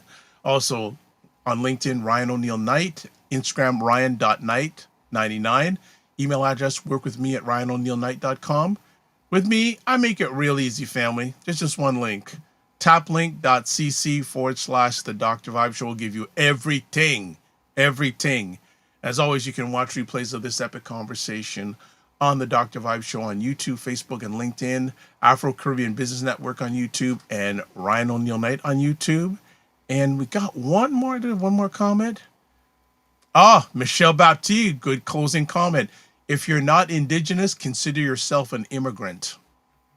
Thank you. And you know what? I will provide you, Dr. Vibe, with the link to the report I did because Please, not only the link, come on and talk about it. And talk about it. We can talk about it, but I'll provide you with the link for our viewers so that they can watch it because it's and share it across our community because it's super important that we know about this. All right. Yeah. It was a long one, and I felt bad keeping Emma so long, but she said she's going to flake out for the rest of the day after this, so it's all good. And obviously, this is a conversation topic we need to have more of, so we will have more of it in different aspects. But we'll finish it off. Live your life as a dream. If you can dream it, you can make it. Sometimes have to get smaller, get stronger. Block assumptions. Aim bigger, aim better, aim higher, aim wider. Love, faith, and respect. Don't just manage your time, manage your energy. Remember to give yourself grace. And if you're not making money, make history. Try to do both and always make it better. God bless. Peace well. Keep the faith. Walk good. Also, too, Emma will be back at the end of the month, last Monday of this month for her regular feature. So you're going to see lots of Emma. And if you don't like that, you're in trouble. Take care. Bye, everyone.